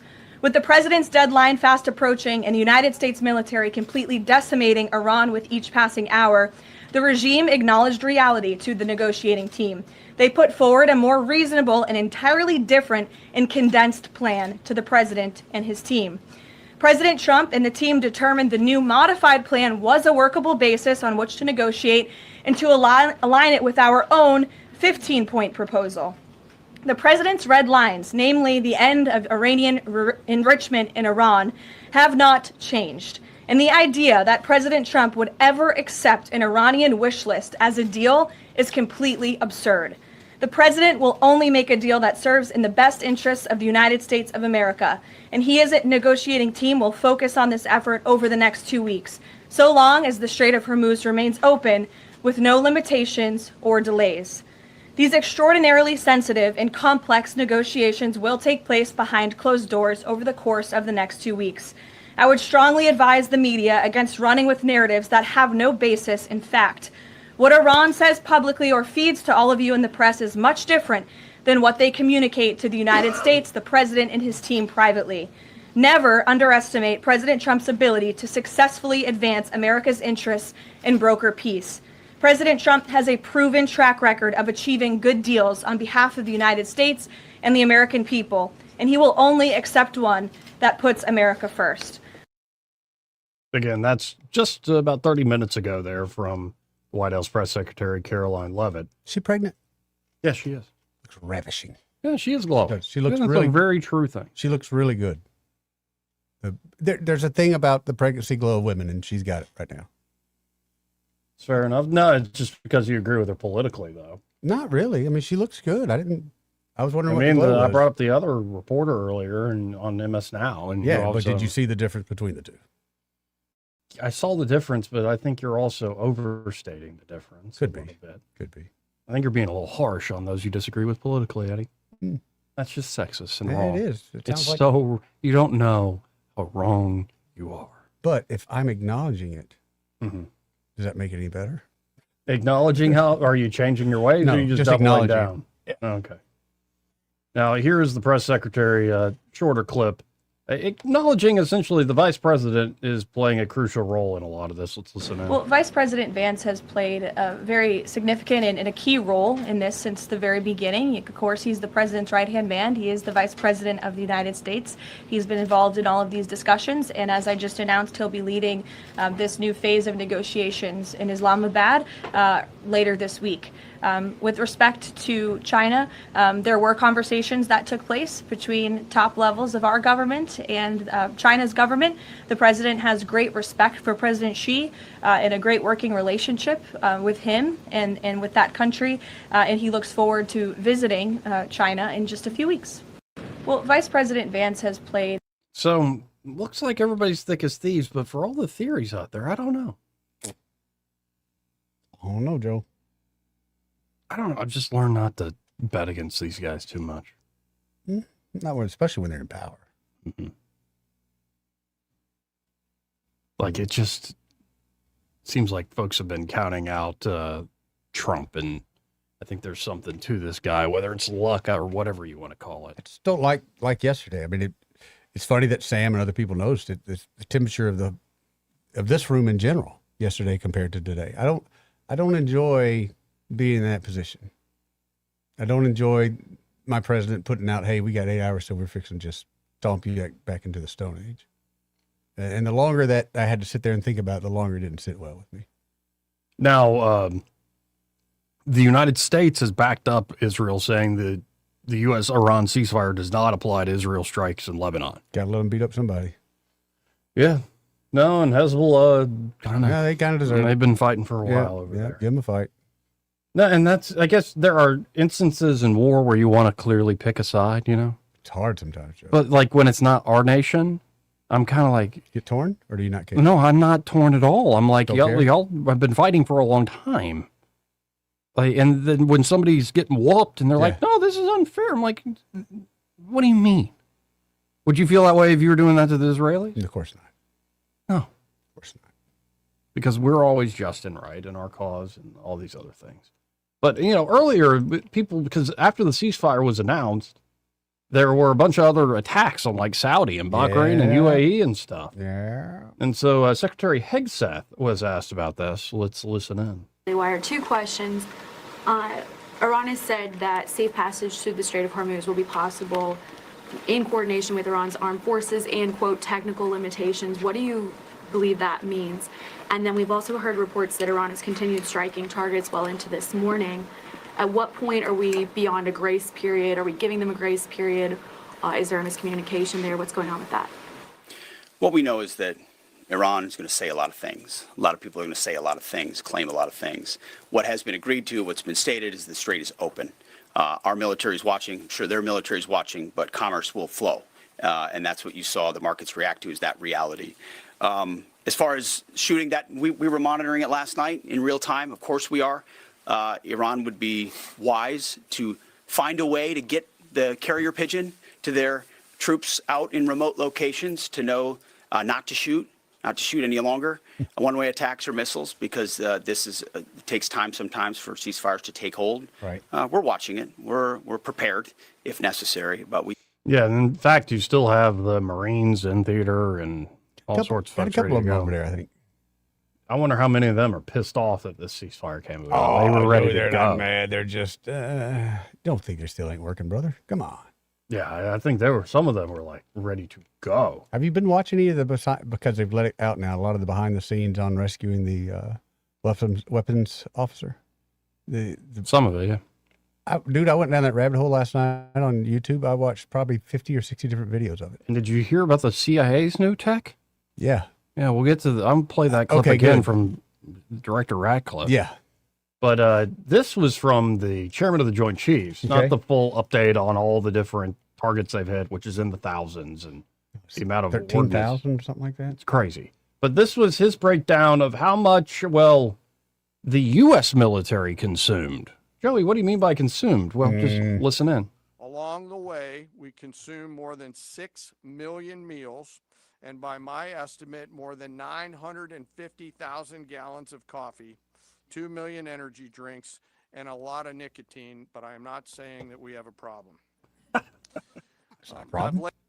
It's men doing men things. Yeah. As much as you need to get the job done, right? Right. Last thing we want to run out of is caffeine. Oh, I agree. Now, here is John Ratcliffe, the director of the CIA. No, you don't trust the agency? I hate to say it publicly, but no, I do not trust the agency, Joey. Well, that's probably wise of you. Why would you trust the agency? Thank you. Seriously, why would anybody trust them? I work for them. It's not our That'd be point. the only reason I work. No, even if you work for them, I trust that they're paying me.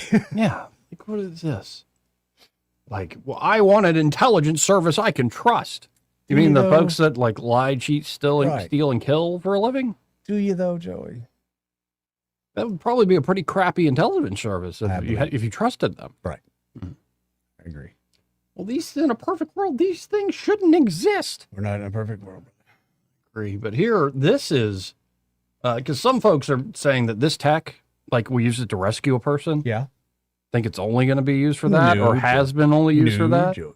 No. Let's listen in. This could be him just trying to scare the crap out of people, or it could just be revealing the method, so to speak. I think you're onto something there, bro. Open up that kimono, being like, what you going to do about it? What are you going to do? As an agency, the CIA possesses unique capabilities that only the president can deploy. Some of these capabilities fall under covert action authorities. And because covert means exactly that, I'm not going to be able to tell you everything that you want to know. Okay, that's already just like you already made a face when it said only the president can deploy. Because that's a lie. Just a lie. You think other people deploy this stuff? Yes, very much so. Yeah, and I love in his covert for a reason. Now let me tell you a bunch of stuff. You professional liars. Anyway, let's listen in.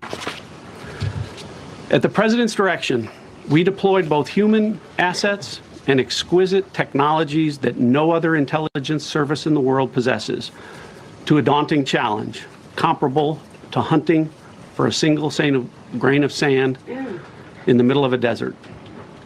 This was also a race against the clock, as it was critical that we locate the downed aviator as quickly as possible, while at the same time keeping our enemies misdirected. For that reason, in addition to the human and technical assets deployed by the president to find our airman, CIA executed a deception campaign to confuse the Iranians who were desperately hunting for our airmen. On Saturday morning, we achieved our primary objective by finding and providing confirmation that one of America's best and bravest was alive and concealed in a mountain crevice, still invisible to the enemy, but not to the CIA. That confirmation was relayed by Secretary Hegseth to the president, and the operation quickly moved to the execution phase. Following the successful exfiltration on Saturday night, our intelligence reflects that the Iranians were embarrassed and ultimately humiliated by the success of this audacious rescue mission. Not a surprise. Now, do you believe him? Not all of it.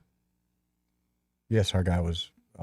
It's an AI tool called Ghost Murmur. Mm-hmm. Not your phone, not a tracker, not a radio signal, your heartbeat, which is a great Don Johnson song. Oh, Joey. You know, I'm listening to it on the way home. I'm looking for a heartbeat. Yeah, you know what I'm listening to. I'm looking for a heartbeat. Yeah. But it uses sensors built from synthetic diamonds to lock onto the electromagnetic fingerprint your heart produces every single beat. Then pairs it with AI to filter that one signal from 1,000 square miles of noise. That's freaky, man. Does it surprise you? No. But like people are like, hey, you wear this little tracker thing, like fitness tracker, aren't you worried? I'm like, you don't need to be wearing anything. Right, to be tracked. That's exactly right. Look at all your Fox cameras around now that out of any neighborhood, dude, everything we do is on CCC now. Closed camera. Closed captioning available. Anyway, we got to hit a break first, though. That make you nervous that they're tracking you? No, not really. Why? You should be, dude. Of all people, you got a little bit of a radio show. You should be kind of a little paranoid about. Why would I be paranoid about that? They know what I do. They do know what you do, and you think they're fans of it?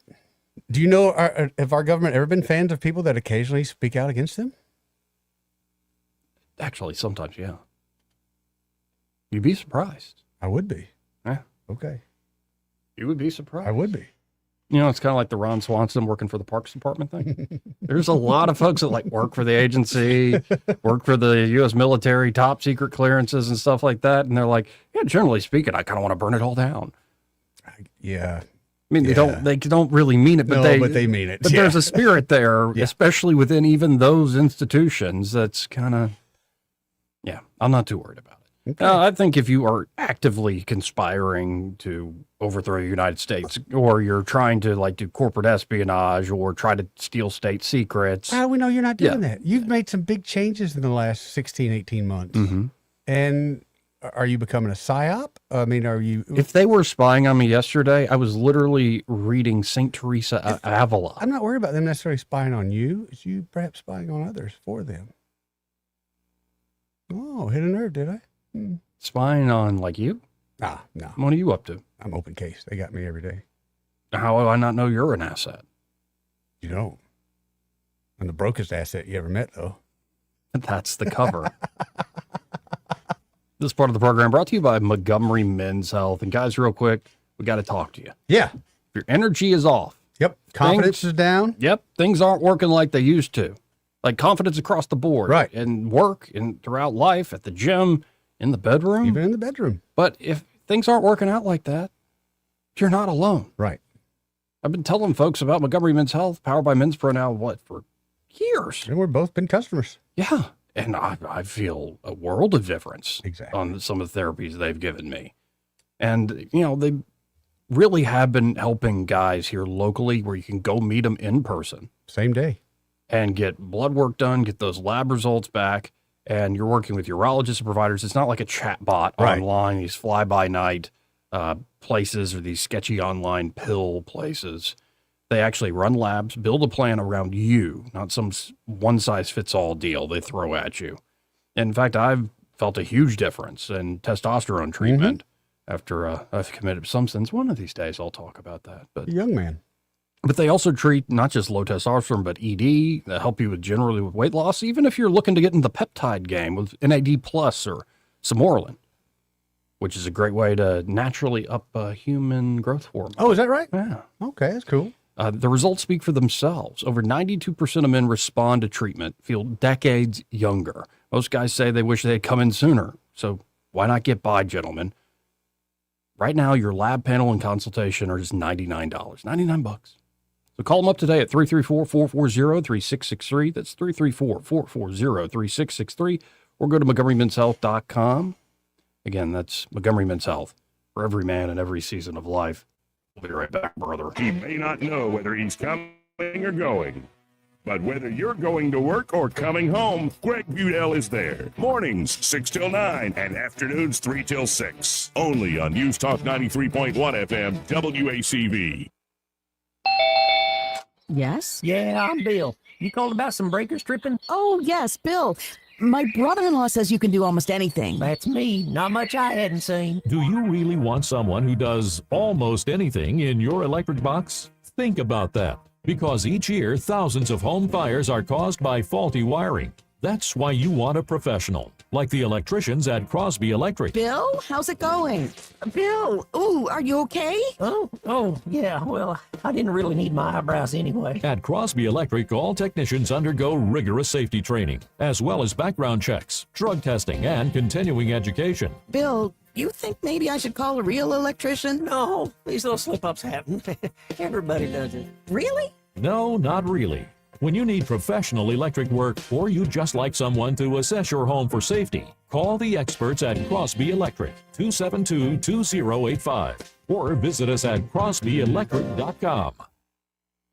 This is your roving reporter. Today I'm talking with a prospector. That's right, man. I'm prospecting for gold. You dig? No, but it looks like you do. And you know the first thing I'm going to do when I strike it rich? What's that? I'm going to hire David Ernest to be my money man. You mean everyone's favorite asset preservationist? That is correct, man. I'm going to call him up at 833-596-7233. 833-596-SAFE. You know, I've heard a lot of good things about David Ernest. You know, he's the best money man around with over 40 years of experience. Experience is necessary, especially when you're digging for gold. That's right, man. And I can see that you don't have very much experience. What do you mean, man? Well, you have the little plastic bucket and shovel like a kid would take to the beach. Yeah, man. Well, I want to start out small and then kind of pace myself up until I strike it rich. Well, maybe you should call David Ernest first. You think he's got a shovel? Never know till you ask. I dig, man.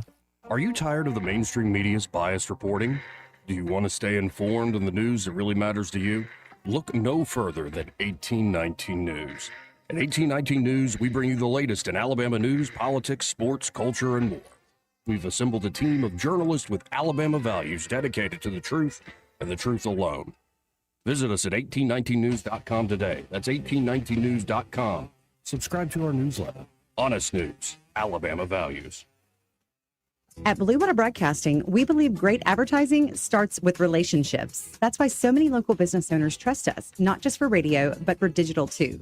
If you're already running digital advertising and you're not seeing results, it may be time to explore your option.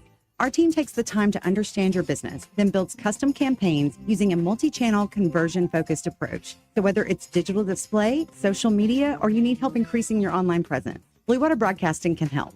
Before your next campaign, let's have a conversation. Visit bluewaterbroadcasting.com. This hour of News and Views is brought to you by our good friends at Alabama Home Mortgage. Alabama Home Mortgage, 567-4223. Visit them on the web at myalabamahomemortgage.com. NMLS number 1586368, an equal housing lender.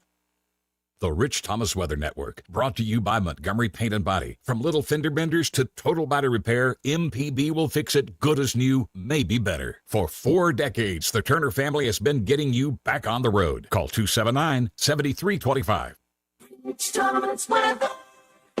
Well, hi, everybody. We've got a decent day underway with partial sunshine today and a high temperature into the middle 70s. I think we'll drive through the evening hours tonight if you have plans, but then maybe some widely scattered showers overnight tonight. Low temperature down to about 53. Back to dry weather tomorrow. A sun and cloud mix with Thursday's high up to about 74. I think we'll tease 80 degrees on Friday and mostly sunny skies, and then 83 perhaps on Saturday with more sun over the weekend. From the Blue Water Weather Center, this is Rich Thomas. Feeling the pressure of high credit card rates? ASC Credit Union has you covered with a low 1.99% APR on balance transfers. Move your balances in March or April and lock in that 1.99% rate through your October statement. Visit ASC Credit Union today. Federally insured by NCUA. Terms and conditions apply. We get Montgomery talking 24 hours a day. The River Region's most trusted voice. News Talk 93.1 FM WACV.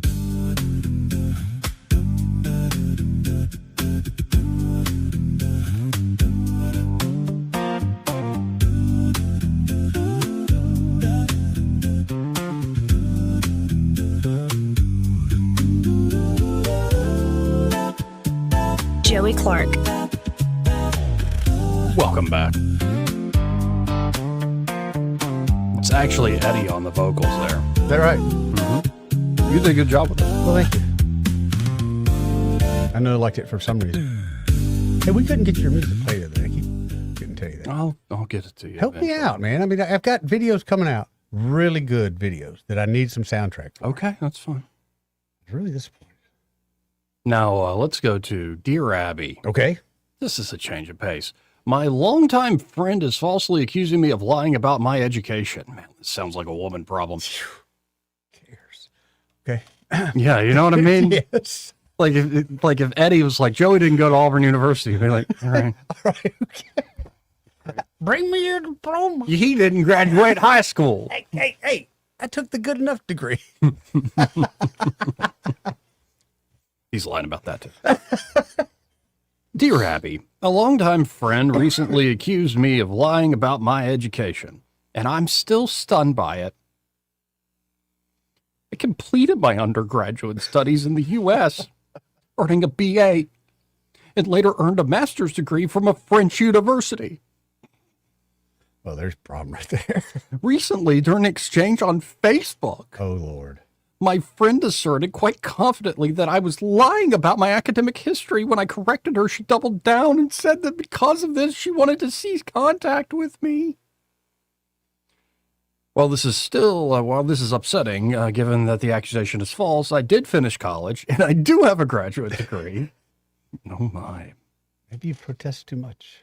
I am less distraught by her ignorance than by the certainty with which she accused me and the implication that I'm dishonest. I've always been straightforward about my background, and I find it unsettling to have my integrity questioned by someone who has known me well for 30 years. Maybe he's tired of you. My dilemma is this. Do I owe my friend proof or an explanation beyond what I've already said, or is it reasonable to refuse to defend facts that are true? It seems crazy to lose a friendship of 30 years over something I consider to be so trifling and quite frankly stupid. Yet you wrote this whole long thing, and yet I'm not sure I even want to be friends with someone who would treat me so callously. What should I do? Wrongly accused in New York. Get a new group of nerds to hang out with. How hard can that be? She's been calumniated. Okay, what do? Do you send the girl a copy of your degree? I think that just makes you look like a bigger jerk, and then she can double down and go, what a fraud this is. I can print these up on my computer at home, now, too. You could return evil for evil and start lying about her. See, I don't even... Like on her post, you could be... not even what I think of. My suggestion? Yeah. Get off Facebook. I mean, just... No, seriously. As a friend, though. Why would you want somebody as a friend like that? Doesn't even sound like it's a real friend. It's not. Obviously not. No, but seriously, get off Facebook. Well, Joey, if I get off Facebook, then I'm going to have to deal with the reality of life. That'd be better than Facebook. There are days where, yes, that would be. Here's what Abby, oh boy, if that's her real name, said back to Dear Wrongly Accused. I am having trouble understanding why you would want to interact with the woman at all after this. I know I would create some distance. That said, you deserve to defend yourself from the unjust accusation. If you have access to the documents, photograph them with your phone and share them with her. No, don't do just that. let it go. Then ask where she got the idea that you hadn't earned your degrees and why you would lie to her or anyone about it. Why? Yeah, I know where my degree from Auburn is. It was in the closet. Now, after the tree fell through it, I have it in the other room, just on the floor. Very important degree to you. Very important degree. It's framed and everything. Of course it is. Very dusty, though. It's a sense of accomplishment. But if someone doubted that and it bothered you that bad, that's kind of a more you thing. We have another one, though. Okay. Dear Abby, when did it become okay to use the F word? I'm a mother, grandmother, and great-grandmother who was born in the 60s. Yeah. When I was growing up, it wasn't done, at least in polite circles. I never heard parents say it in front of their children, nor coaches for little league teams and high school teams. Now I hear it all the time. I don't say it because I believe I can get my point across without having to use it. But now it is used in normal conversation. Sure is. You would think people would have more confidence in their ability to carry on a conversation without using it. I know I do. Good for you. What has become of our society? What can be said to people who feel it is part of normal conversation, discussed it in the Midwest?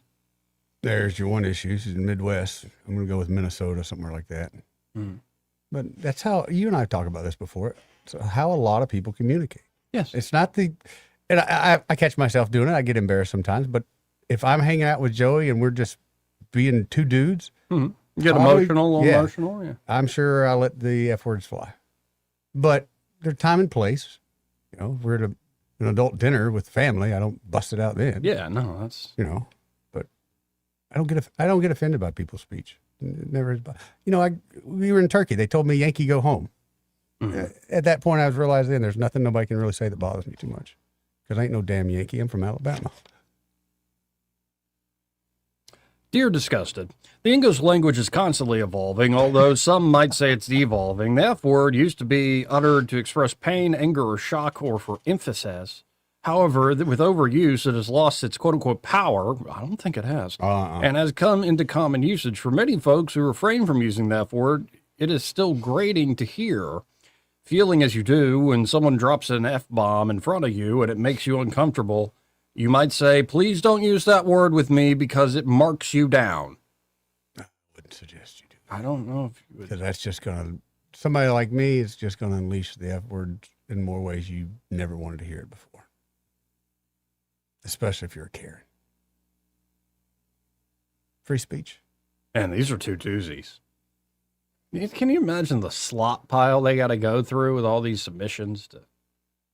Half of them I don't even think are real. They're not real, but I was hoping for the love letter kind. Those are my fave.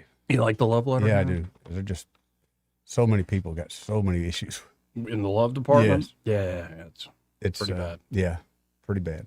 I'm in a couple of them Facebook groups. There's never a good story that comes out of. And yet you enjoy reading them. I do. It's National Enquirer kind of thing. Yeah. It's awful.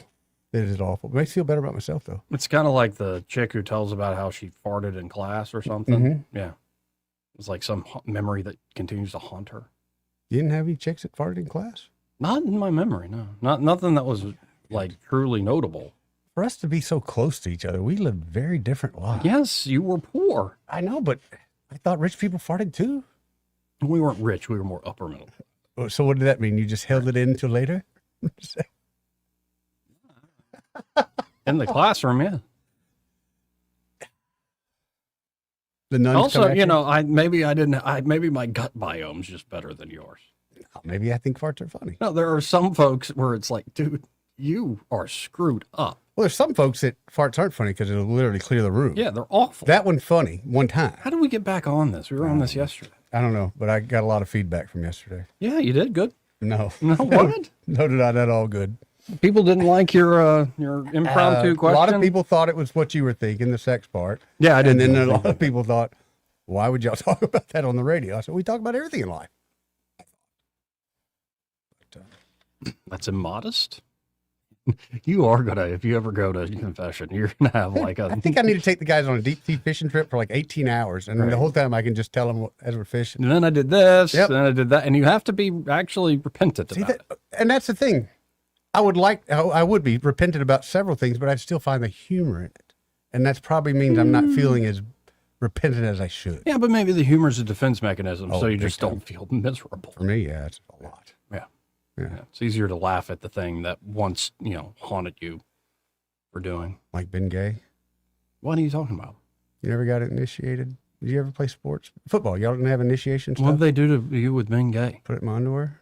They put Ben Gay in your underwear, and you put the underwear on. Well, I had it on. And while you had it on? I was asleep. Yeah. You were asleep, and they put Ben Gay in your underwear. And we had a 9-hour bus ride. And when did you realize you had an issue? I'm hoping it was within like the first 10 minutes of them doing it, but Maybe I had an issue for like another 12 hours. Did it feel good? No. Cold? Burning? Burning. And for a young man that didn't know why he was burning down there and very embarrassed. Boy, you got the clap. I didn't bring it up to no one until I got home. I told my mama. Yeah, we'd have lived different lives, Eddie, there. Very different lives. Anyway, this entire hour brought to you by Alabama Home Mortgage. And there at Alabama Home Mortgage, Kim Williams and Madeline Cannon are ready to help you with buying a place. Dude, refinancing, they are the best in the business, especially if we're going to do something VA related. Yes. I had somebody reach out to me yesterday. He was at a big bank here in Alabama, and he said, I reached out to him several times. They cannot give me answers on VA. They keep trying to push me into another loan because they don't know. They don't know. But if you're sitting there thinking, well, I already used it or I don't qualify, yada, yada, no.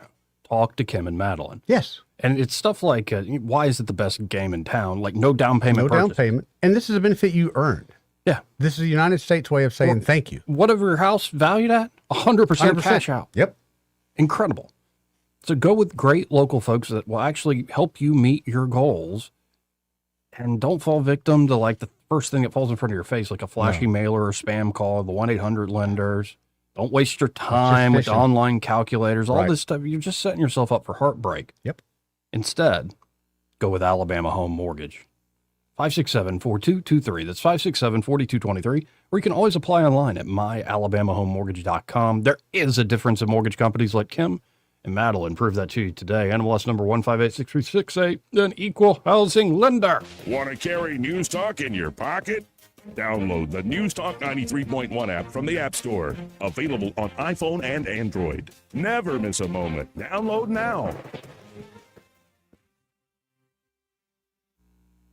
Hi, this is Bo Goodson from the Goodson Group with your Real Estate Minute. Here in the River region, thousands of hardworking folks will be buying a home, some for the first time. How do you know you are buying the right home? It starts with research. A buyer's agent can help you in your search, providing a list of homes you may not be aware of or know about. At the same time, a meeting with a local lender to find out exactly what you qualify for and how much it will cost at closing and monthly. A list of needs and wants provided to your agent will help them locate properties that match those needs. An example would be bedrooms, baths, school zones, floor plan requests will also help. Start shopping and look at homes and compare and make a list of pluses and minuses for each home. Compare them with your agent to narrow the field. After you work out the contract, appraisals and inspections come next, and then the closing. For more details, call Bo Goodson at the Goodson Group, 221-2883. That's 221-2883. Finding great candidates to hire can be like, well, trying to find a needle in a haystack. Sure, you can post your job to some job board, but then all you can do is hope the right person comes along, which is why you should try ZipRecruiter for free at ZipRecruiter.com/radio.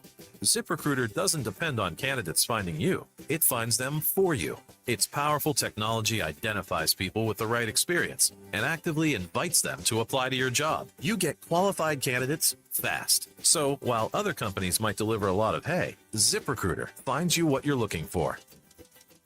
The needle in the haystack. See why 4 out of 5 employers who post a job on ZipRecruiter get a quality candidate within the first day. ZipRecruiter, the smartest way to hire. And right now, you can try ZipRecruiter for free. That's right, free at ZipRecruiter.com/radio. That's ZipRecruiter.com/radio. ZipRecruiter.com/radio. ZipRecruiter. This hour of news and views is brought to you by our good friends at Alabama Home Mortgage. Alabama Home Mortgage, 567-4223. Visit them on the web at myalabamahomemortgage.com. NMLS number 1586368, an equal housing lender. If it concerns your community, you'll hear about it on News Talk 93.1. News Talk 93.1 FM WACV. Joey Clark. Welcome back.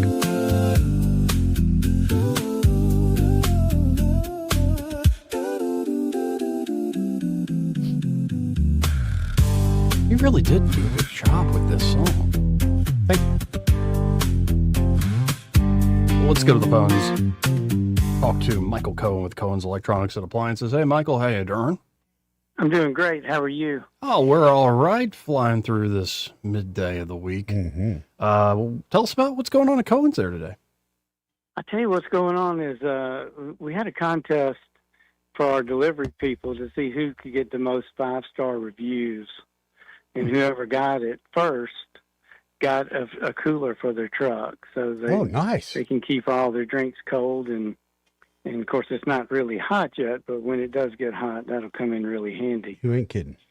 So, Patrick and Stevie were the first ones to win that contest, and they've been proud. And, we got reviews coming in with nice customers that are taking pictures with my delivery people. and their product, be it a refrigerator or a range. That's cool. So, I mean, that's all fun, and it's so nice to see what they have to say about our people, which, I know my people aren't writing the reviews, but it looks like their mom could have. It just makes you proud. It sure does. Well, that's awesome. Yeah, because, that's the last touch that we have with the customer. Yep. They come in, everything works out great in the store, and then the challenge, the easy part is always selling something. The hard part is getting it delivered and installed, and getting the old one out and cleaning up the mess that's been under the old one because it's been parked there for 10 years. And, our guys are really good at getting all of that handled, getting everything maneuvered out of the house so that they can haul it off or put it on the street, whatever the customer wants. And it's been working out wonderful. Well, folks, get in touch with them. Enjoy that Cohen's experience. And it really is great products, but the service after the sale, excellent, folks, easy to work with. And yeah, give them one of those 5-star reviews for one of the delivery teams, because it sounds like you're going to keep this incentive going as we head into the summer. That's right. And the other crew is working on getting their cooler as well. So it's all fun, and we're going to try to include maybe our technicians as well. There you go. So y'all check them out today. You can always go to thinkcohens.com, but I really encourage you to stop by 2515 Eastern Boulevard here in Montgomery. Open 9 to 6 Monday through Friday, 9 to 4 on Saturdays, or you can always call them direct at 277-8890, and be sure to tell them that you heard Michael on that radio show with Joey and Eddie. That's right. I was here today. That's right. Mark it down. Thanks, Eddie. Glad you were here, Eddie. I'm glad, Michael. I'm glad I was here. You got to talk to you, buddy. Me too. Makes for a better day. Y'all have a great day. You Come too. see us and let us help you make the right choice for whatever your needs are. Thank you, Michael. Thanks, Michael. Well, we got to hit this top of our break. We'll be right back. Broadcasting from the Riverside Chevrolet Master Control Center, this is WACV Cusana, News Talk 93.1 FM. When it's Chevy, it's Riverside. With SRN News, I'm Bob Agnew in Washington. Oil prices have been plunging back toward about $95 a barrel in international trading, and stock markets been surging worldwide after President Trump pulled back from his threat to ramp up attacks on Iran last night after both sides agreed to a 2-week ceasefire with certain concessions on both sides. The Dow Jones Industrial Average right now up by 1,222 points, the Nasdaq up 605, and the S&P 500 right now up by about 157 points. The president says the U.S. will work with Iran to, quote, dig up and remove its enriched uranium. He wrote online that the U.S. would remove any nuclear dust from the bomb sites of last summer's military strikes. You can add Delta to the list of U.S. carriers now charging customers more for checked baggage. Most Delta passengers on domestic and short-haul international routes will now pay $45 for the first bag. This is SRN News. If you don't care about saving 50% off your wireless bill for the same 5G coverage the big guys are charging a fortune for, maybe you care about keeping jobs in America. Pure Talk does. They've pledged to run their entire operation from this country, including all their customer service. Or maybe you care about our nation's veterans. Pure Talk does. They've donated hundreds of thousands of dollars to America's Warrior Partnership, a fantastic organization working hard to prevent veteran suicide. Or maybe you care about closing America's skills gap. Pure Talk does. They're a proud supporter of MicroWorks. They're helping my foundation train the next generation of skilled workers. Don't get me wrong. Saving money's great, and you'll save plenty with Pure Talk. But if you want to be in business with people who share your values, dial pound 250, say micro, and switch to an American wireless company that actually stands for something. Rich Thomas Weather is brought to you by Alabama Wholesale Lumber. For tough, good-looking roofs, it's Tamco Shingles from Alabama Wholesale Lumber. For great folks and great prices, call Alabama Wholesale Lumber. Rich Thomas Weather. Well, hi, everybody. We've got a decent day underway with partial sunshine today and a high temperature into the middle 70s. I think we'll drive through the evening hours tonight if you have plans, but then maybe some widely scattered showers overnight tonight. Low temperature down to about 53. Back to dry weather tomorrow. A sun and cloud mix with Thursday's high up to about 74. I think we'll tease 80 degrees on Friday and mostly sunny skies, and then 83 perhaps on Saturday with more sun over the weekend. From the Blue Water Weather Center, this is Rich Thomas.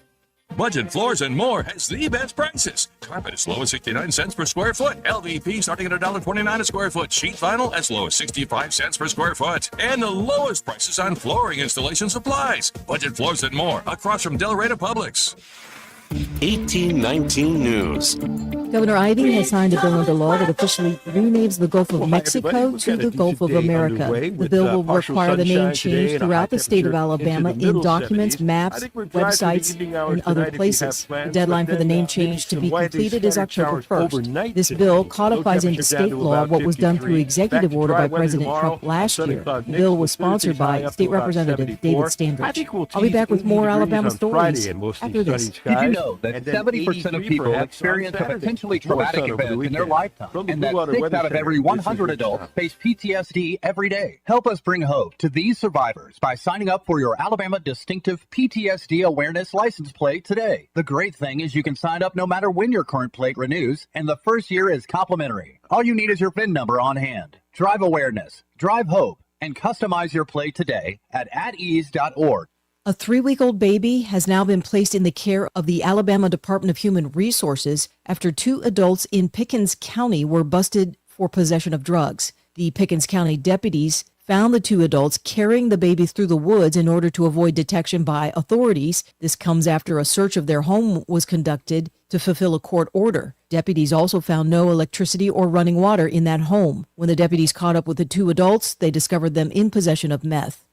Police in Leeds have arrested a woman for using bear spray on her own children. 36-year-old Christy Williams is facing child abuse charges for an incident that occurred on March 8th with her 2 small children who were found running away from that home after being sprayed. Williams was booked this past Monday in the Jefferson County Jail. Williams was able to post the $15,000 bond and be released. I'm Andrea Tyson. For more news affecting Alabamians, go to 1819news.com. And while you're there, subscribe to the daily newsletter. This hour of News and Views is brought to you by our good friends at Cole Plumbing, 279-8919. Cole Plumbing is #1 in the #2 business. You don't have to dig a hole. They have proprietary pipelining technology. Ask them about their tankless water heaters. Remember, when you have trouble with your bowl, call on Cole. Hi, I'm Carl Schmidt, naturopath and owner of the Herb Shop Wellness Center at 8161 Vaughan Road. You know, with over 30 years experience in natural wellness, I've seen countless health fads come and go. A few years ago, we added a patented technology that actually activates your stem cells. It reverses the aging process at the cellular level. However, you do need proper hydration and targeted nutrition. At the Herb Shop, our advanced scanning and testing technology allows us to accurately assess your nutritional needs and get a customized plan for you. Come in today and see what the Herb Shop can do for you. Behind every clean lobby, every polished boardroom, every safe, spotless workplace, there's Janie King Franchise Center who takes pride in making it happen. These are your neighbors, people who live here, work here, and care about the businesses that shape our community. They show up, they follow through, and they make sure your facility is ready for the day, every day. That's why companies across the community trust Janie King as their local cleaning partner. Visit JanieKingCleans.com today. Why'd I go to the doctor? Working on the farm, my heart kept skipping a beat. I didn't think much of it, but my daughters made me get checked out. Turns out I have atrial fibrillation, which increases the risk of stroke about 5 times. Symptoms like irregular heartbeat, heart racing, chest pain, shortness of breath, fatigue, or lightheadedness can come and go. But if it's AFib, the risk of stroke remains. If you have symptoms, contact a doctor. I'm so glad I did. Visit notimetowait.com. Sponsored by Bristol-Myers Squibb and Pfizer. The views and opinions of the following program are solely those of the host and other contributors. These do not necessarily represent those of Liberty Acquisitions 825, Blue Water Broadcasting, its management, staff, or any advertisers.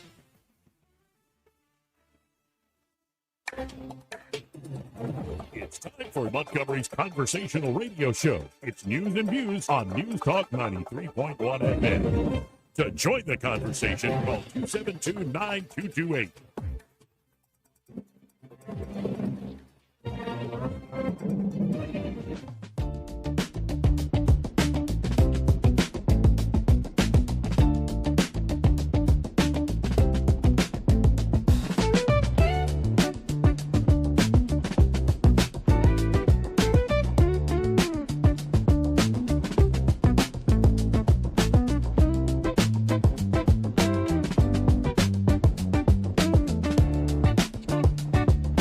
Welcome back.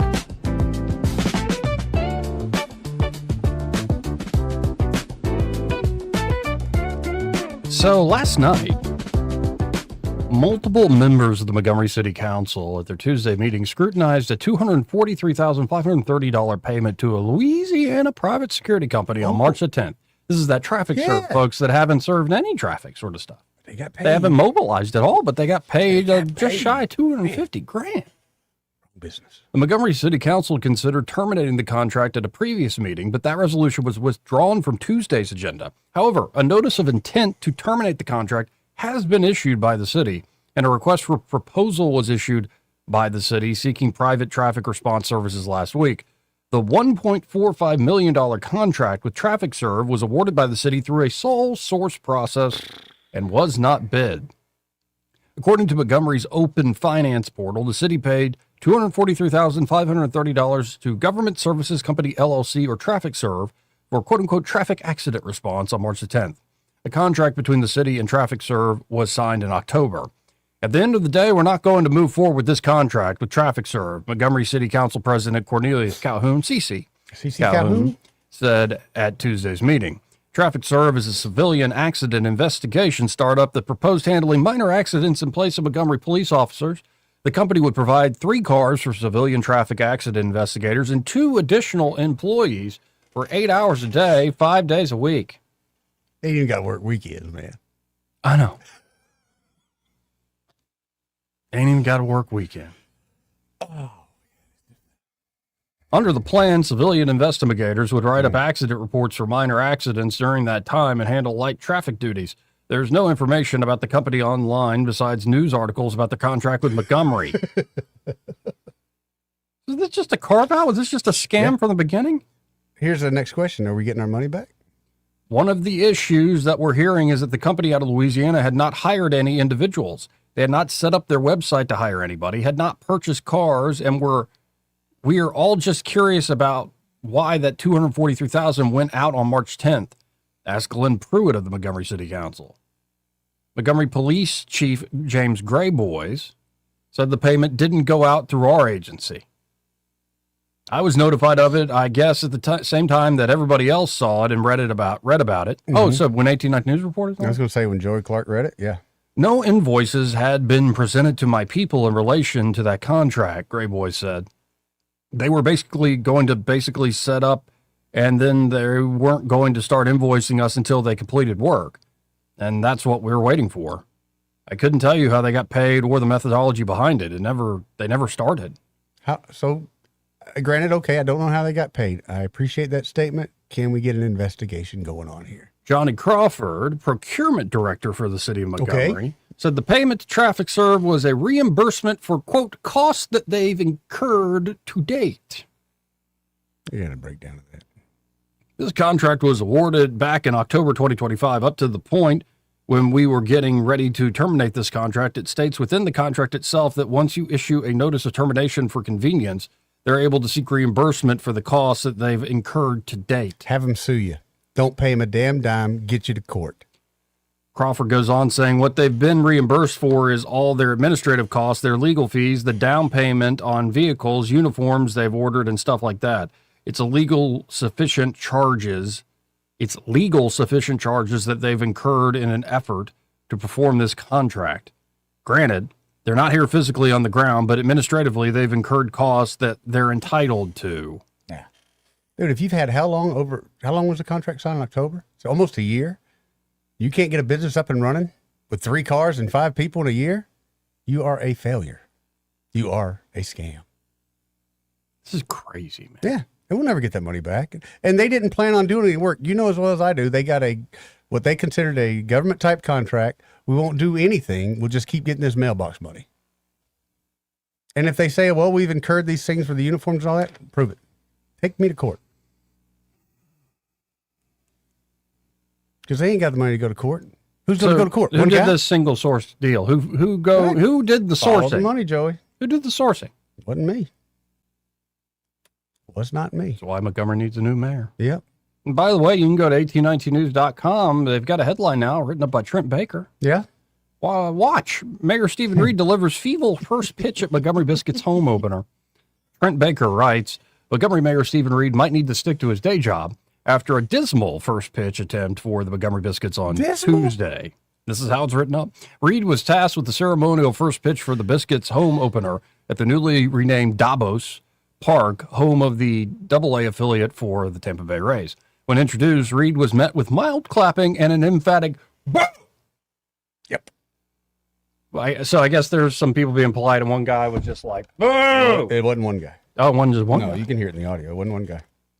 Although the catcher was positioned in front of home plate for the ceremonial pitch, Reed's soft throw was still well short of the catcher and bounced before deflecting off the catcher's mitt. It didn't even make it to the batter's box. The last line of this report by Trent Baker there at 1819 News is, his feeble throw was also received with displeasure from the fans. See, if he'd have thrown like a fastball heater down the middle, people would have probably applauded. All right, I'm going to give that guy a few more breaks. But he came out there and he threw that limp-wristed ball. And well, should we play the clip? Yeah. I think it's a great clip. Got it up on the stream here. Let's watch this clip together. All right. Ladies and gentlemen, throwing the ceremonial first pitch, our mayor, Stephen Reed.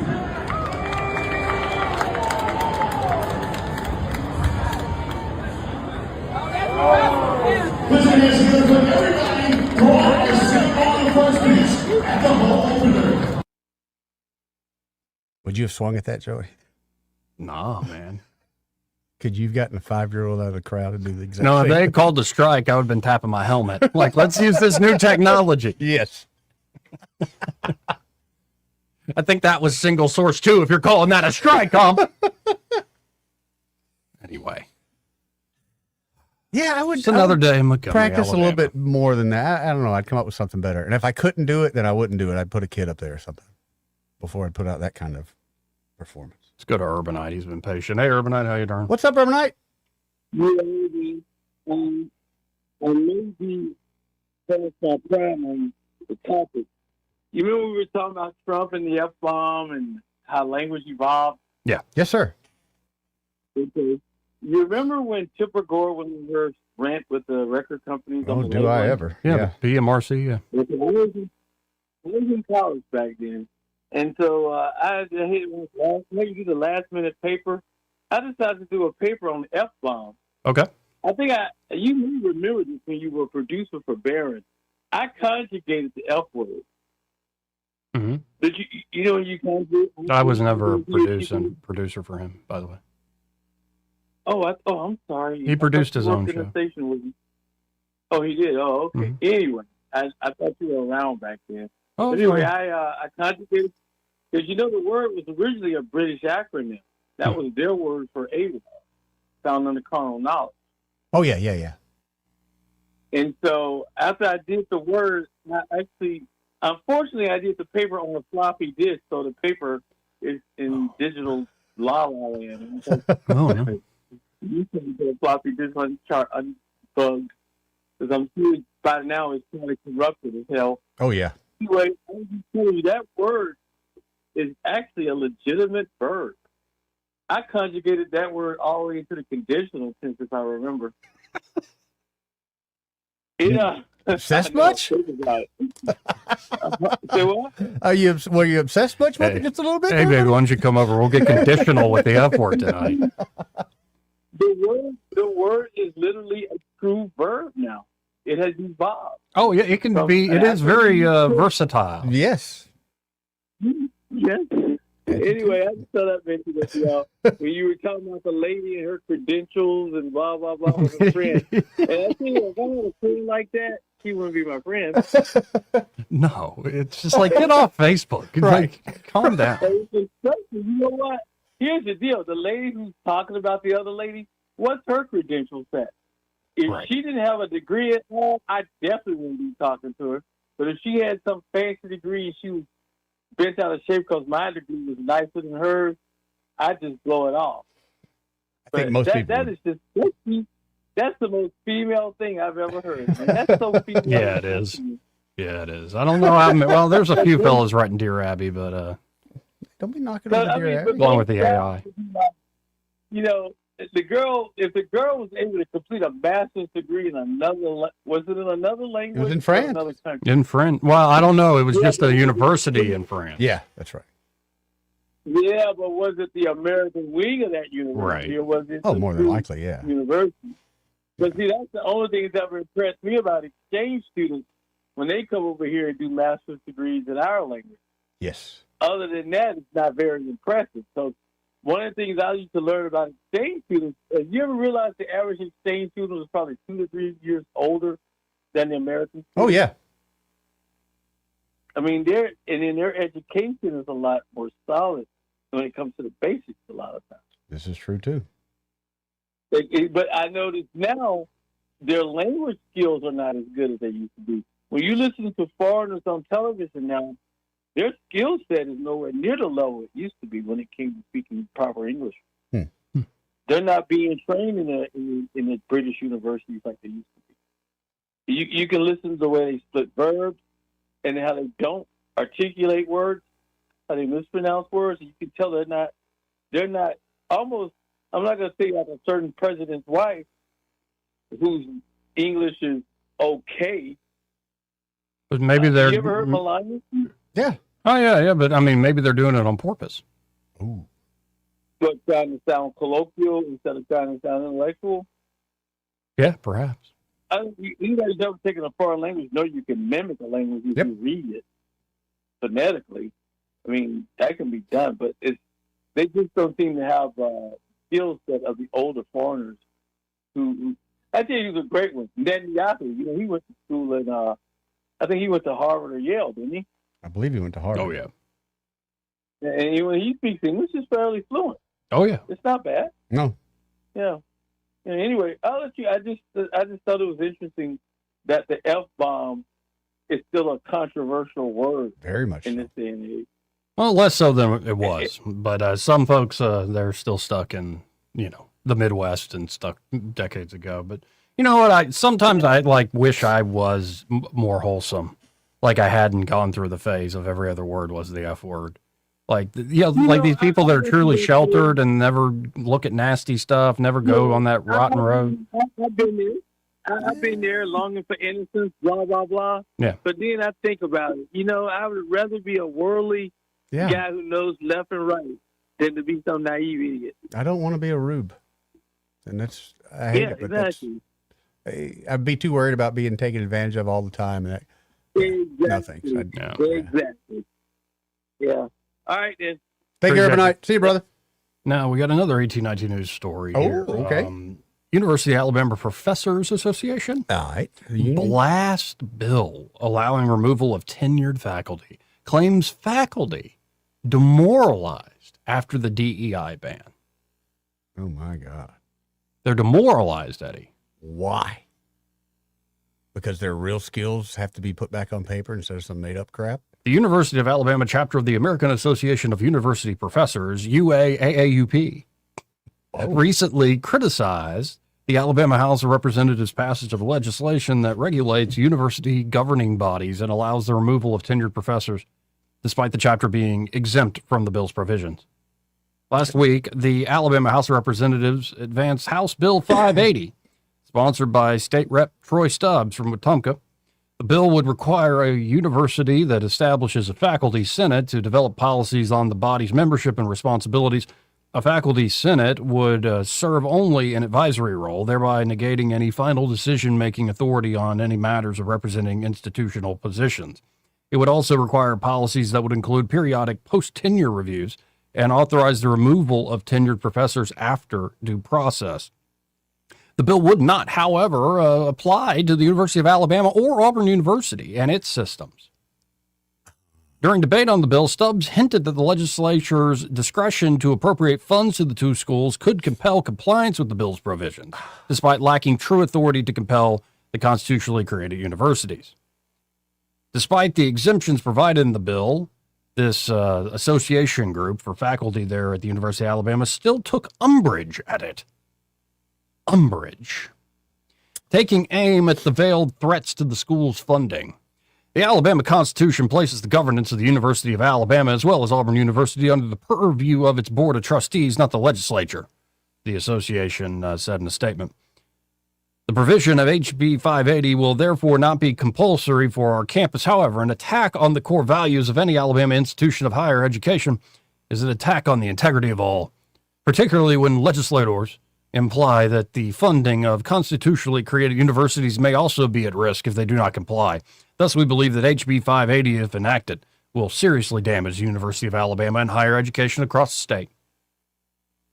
The initial bill included language allowing tenured professors to be removed for acts of, quote, moral turpitude. You remember that? Yep. Last time I heard that, it was about Robert Bentley. Thank you. And I don't even know what he did. I mean, it was just on its own. That was moral turpitude. Like, just in it, like, but there's a lot of more, like, I miss Alvin Holmes. He called them out. I do miss Alvin Holmes. He called them out. No, how many of y'all got boyfriends, girlfriend? What's wrong with the bill we got right here? Budweiser drink good. Miss him. Me too. But yeah, you could remove a professor from moral turpitude, but that language was removed in the bill's final version because, of course. However, it maintained that faculty could be removed for professional incompetence, a claim the Faculty Association says would leave faculty open to political persecution. In a political climate where subjective judgment of competency is casually employed to attack individuals of differing political beliefs or who exercise their First Amendment rights to free speech outside the classroom, this language appears poised to weaponize post-tenure review for issues of personal belief and speech rather than clear standards for competence and professionalism. The association statement reads, although Stubbs contended that the bill was not targeting diversity, equity, and inclusion policies, the Faculty Association stated that HB 580 combined with the state's previous targeting of DEI in state schools would further damage faculty morale, already low due to the DEI ban. I thought that we all agree that DEI was bad and we were getting rid of it. Not people at the universities. It's so strange to me. They, in this statement, say many of our colleagues have left for other jobs or are actively applying elsewhere. If HB 580 is passed, this will have serious downstream consequences, not just for the quality of the education that we can offer, but eventually it may lead to a significant decline in revenues through lost external grant funds and declining enrollment, especially at the graduate level. Come on! HB 580 would likely result in the unintended consequences of a decline in University of Alabama's international reputation as a top-level research institution and UA's ability to recruit top talent. Can we just call BS on this?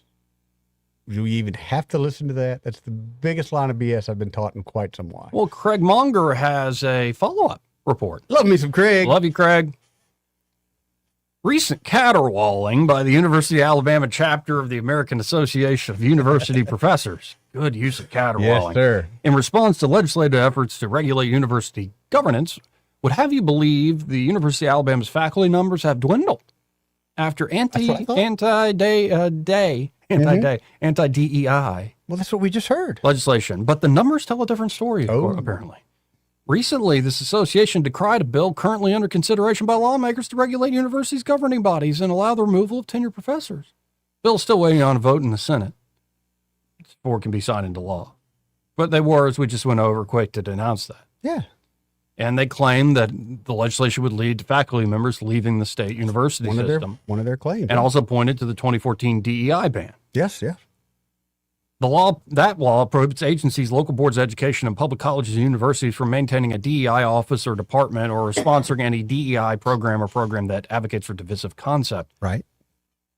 Studies have shown that a combination of anti-DEI legislation and the prospect of ideologically driven post-tenure review process has led to a significant decrease in faculty morale, resulting in what many observers have called a quote-unquote brain drain of talented and productive faculty out of the state university system. But despite claiming so-called brain drain, records of UA staffing in tenured and non-tenured positions tell a different story. Mm-hmm. UA's total number of university employees has steadily increased since 2018, with the only decline occurring from 2019 to 2020 in the middle of the COVID pandemic, which did not negatively affect professors, tenured professors, or full-time faculty. The school's total faculty has increased since 2018. UA's full-time faculty has increased from 1,441 in 2018 to 1,755 in 2025. Likewise, the number of tenured positions grew from 593 to 709 over the same time frame. No matter the category, professor, associate professor, assistant professor, instructor, or lecturer, the numbers have increased year over year since 2020. In 2025, the year after the DEI ban, the number of tenured professors rose from 697 to 709 from the previous year, while the regular full-time faculty rose from 1,678 to 1,755, and professors rose from 363 to 391. So there you go. But Joey, the previous article had mentioned that we would lose teachers. Yes. And this has been put in place, but it turns out we didn't lose any teachers. So do we get to call BS on the first guy? Do we call him up and say, hey, or we just let that go? I mean, we just did call BS. But we're allowed. I just feel like I'm just not that worried about those eggheads. I'm not either, but I would like for people like that to be called out on their BS in public. Like, hey, Mr. Jones, you said this, but can you give us a better explanation? And then watch them drop their head. What are and you leave quoting Counting Crows at me? I love some Counting Crows. Been a long December.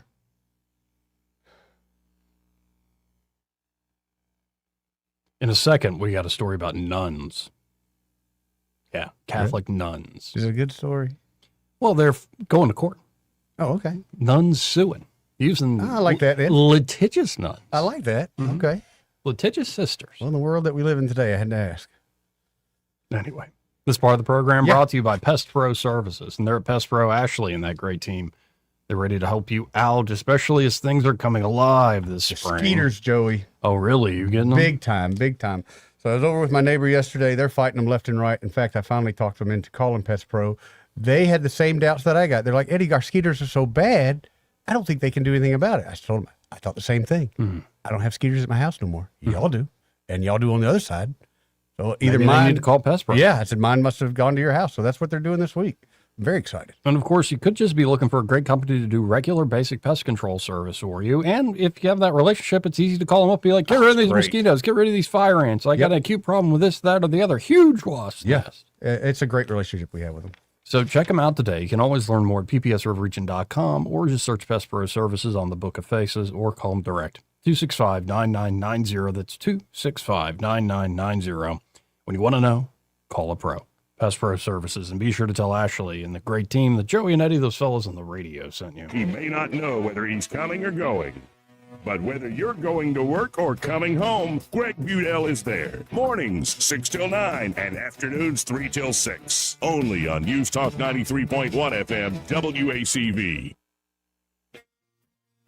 For many homeowners, there's untapped reserves hiding in plain sight. It's not in the savings account. It's not in the stock market. It's right under your roof. Now more than ever, homeowners are sitting on record levels of home equity, and that equity belongs to you. It can be used to consolidate high-interest credit card debt, to pay expensive school tuition, to cover medical expenses, to invest in renovations, you name it, because that money is yours. This isn't about taking on unnecessary debt. It's about using an asset you already own to improve your financial position and your quality of life. The key is understanding your options and choosing the strategy that fits your goals. Let's see what's possible with the equity in your home. Give us a call at Alabama Home Mortgage today at 334-567-4223 or visit us online at myalabamahomemortgage.com. That's Alabama Home Mortgage, because there is a difference in mortgage companies. NMLS 1586368, Equal Housing Lender. The 22nd Annual Autism Crawfish Boil benefiting Easter Seals of Central Alabama is April 11th at Riverwalk Stadium. Proceeds from this fun family event benefit autism programs at Easter Seals of Central Alabama. Enjoy all-you-can-eat crawfish, live music, and even a baseball game. The Autism Crawfish Boil, April 11th at Riverwalk Stadium. Stay and eat or grab them to go. Scan or visit mudbugball.com to purchase tickets and get info on curbside pickup. 2026 marks 60 years that hope has had a home in Alabama. At the Alabama Sheriff's Youth Ranches, children who've lost everything through no fault of their own have found something priceless. A safe place to live, a loving Christian family, and the chance to simply be kids again. Here, boys and girls grow up surrounded by care, guidance, and faith, learning right from wrong, learning responsibility, learning they are valued and that their lives have purpose. As the Alabama Sheriffs have believed for 6 decades, it's easier to build boys and girls than to repair men and women. These former ranchers are now teachers, parents, business owners, and leaders, living proof that love, structure, and faith can change a life forever. As the Alabama Sheriff's Youth Ranches celebrate 60 years of serving Alabama's children, you could help ensure the next child has the same chance. Learn how you can make a difference at alabamasheriffsyouthranches.org. 60 years of building lives, and we're just getting started. When you're hiring, have you ever felt like you're missing out on meeting truly great candidates for your roles? It seems impossible to find them, but they have to be out there somewhere, right? Well, they're not hard to find when you know where to go, and that place is ZipRecruiter. And right now, you can try ZipRecruiter for free at ZipRecruiter.com/radio. ZipRecruiter helps 10 million people with their job search every day. And because these people are actively looking for jobs just like yours, it's easy to find the right person right away. In fact, 4 out of 5 employers who post on ZipRecruiter get a quality candidate within the first day. But if you're not using ZipRecruiter, you're missing out.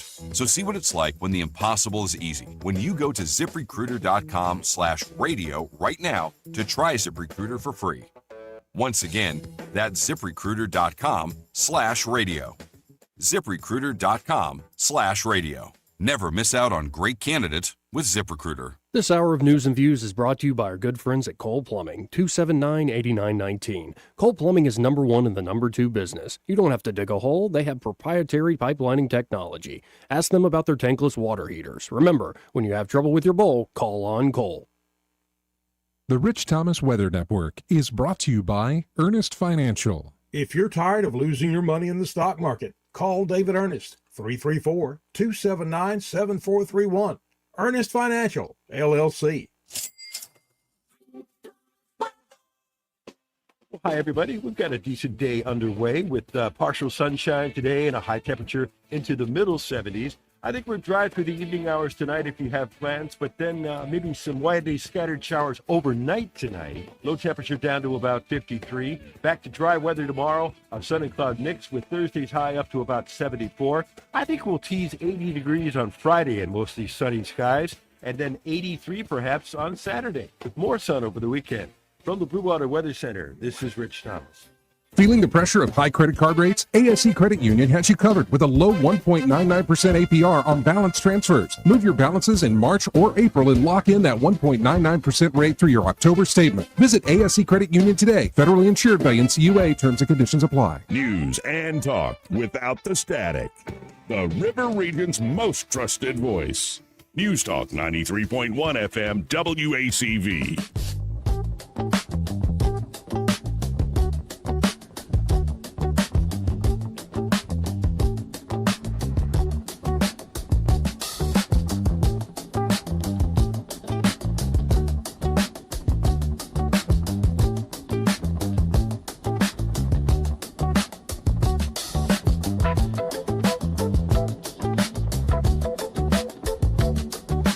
Joey Clark.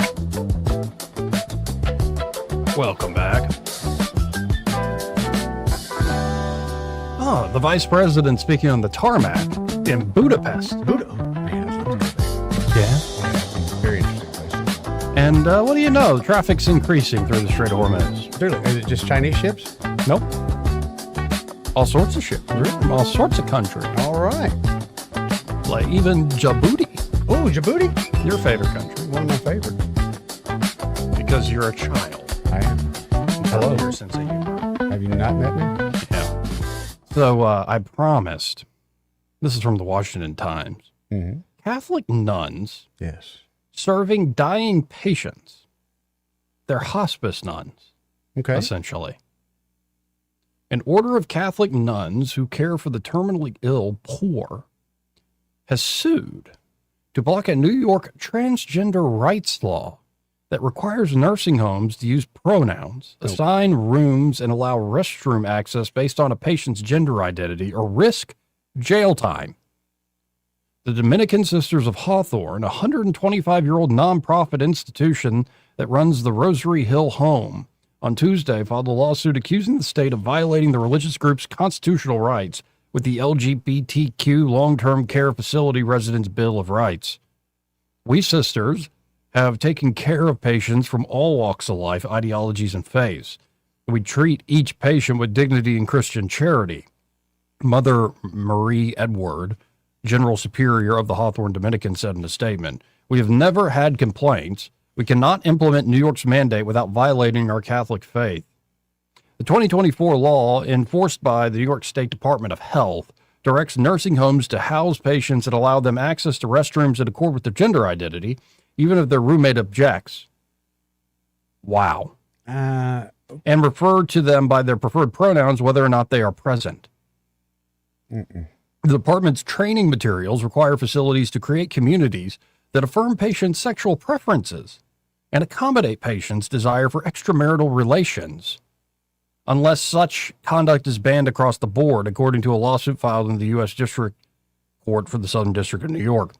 The long-term nursing facilities must also post a notice assuring the public that they do not discriminate based on actual or perceived sexual orientation, gender identity or expression, or HIV status, and ensure staffers take cultural competency training every 2 years or face significant penalties.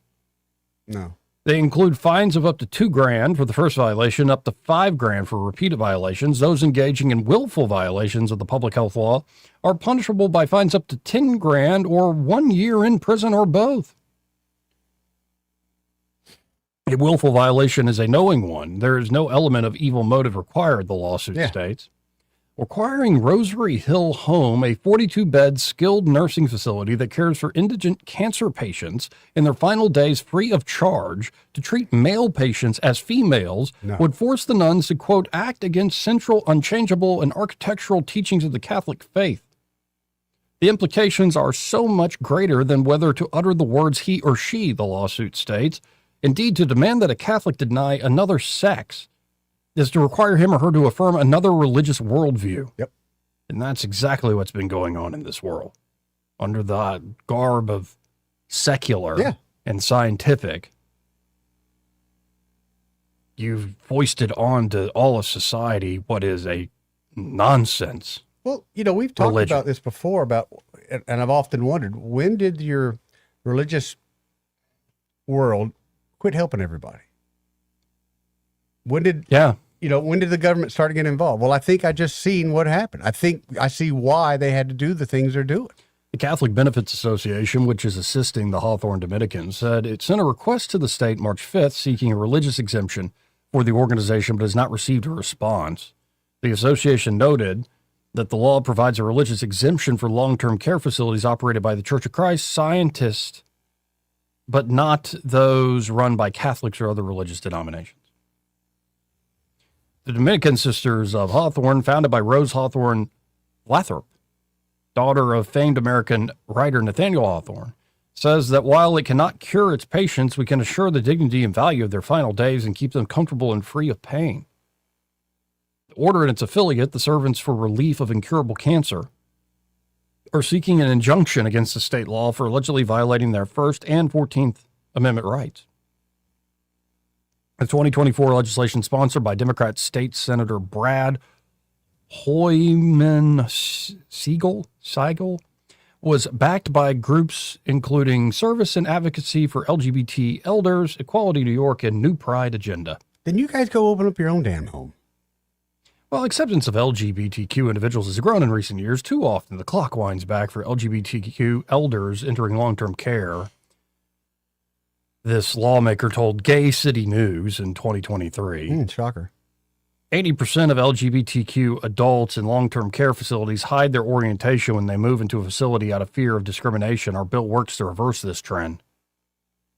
The bill cited a 2011 study that found 78% of LGBTQ seniors felt they could not be open with the staff of a long-term care facility about their sexual orientation or gender identity, and that a majority of all respondents identified discrimination by staff.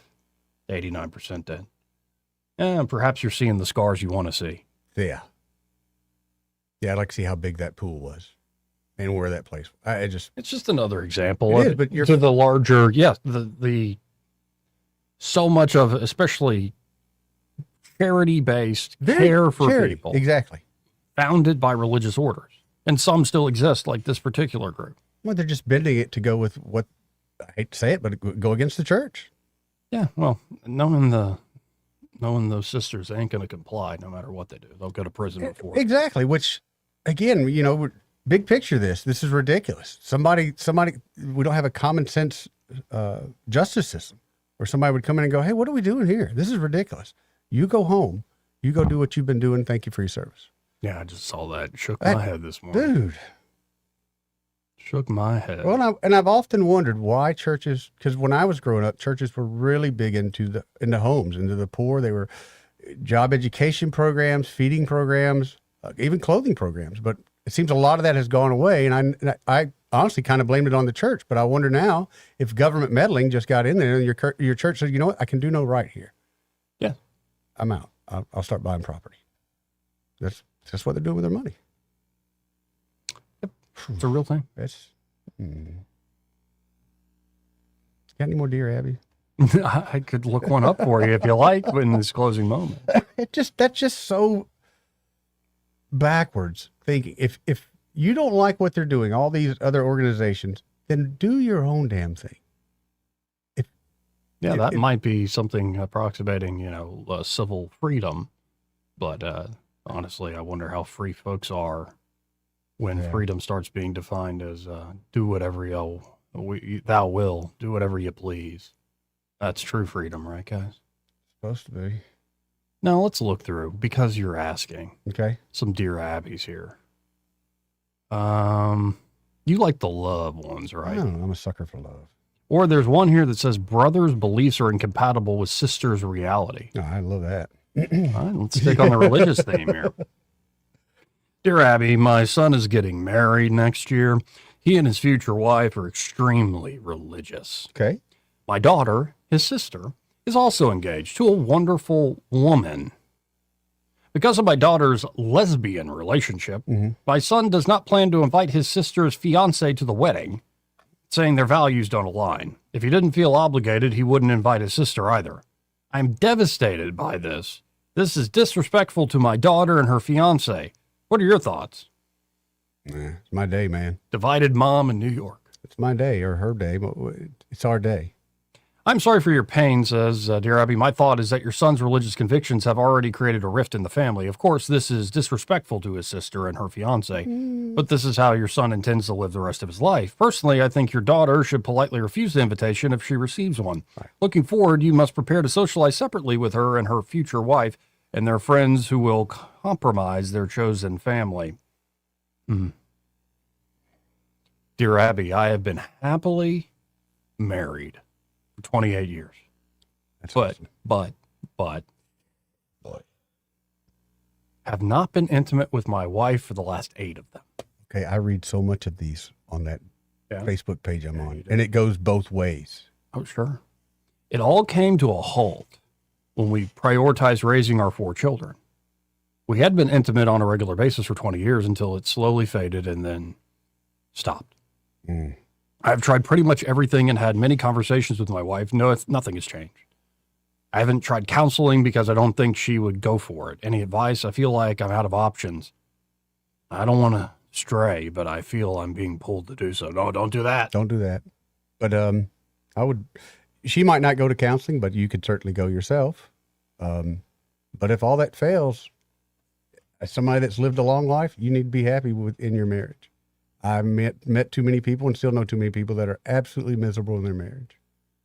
And a lot of times it's just resentment built up over time, and then you end up with this roommate relationship, and you've kind of lost your connection. And that's I'll say that's a challenge for all of us. Been married a while.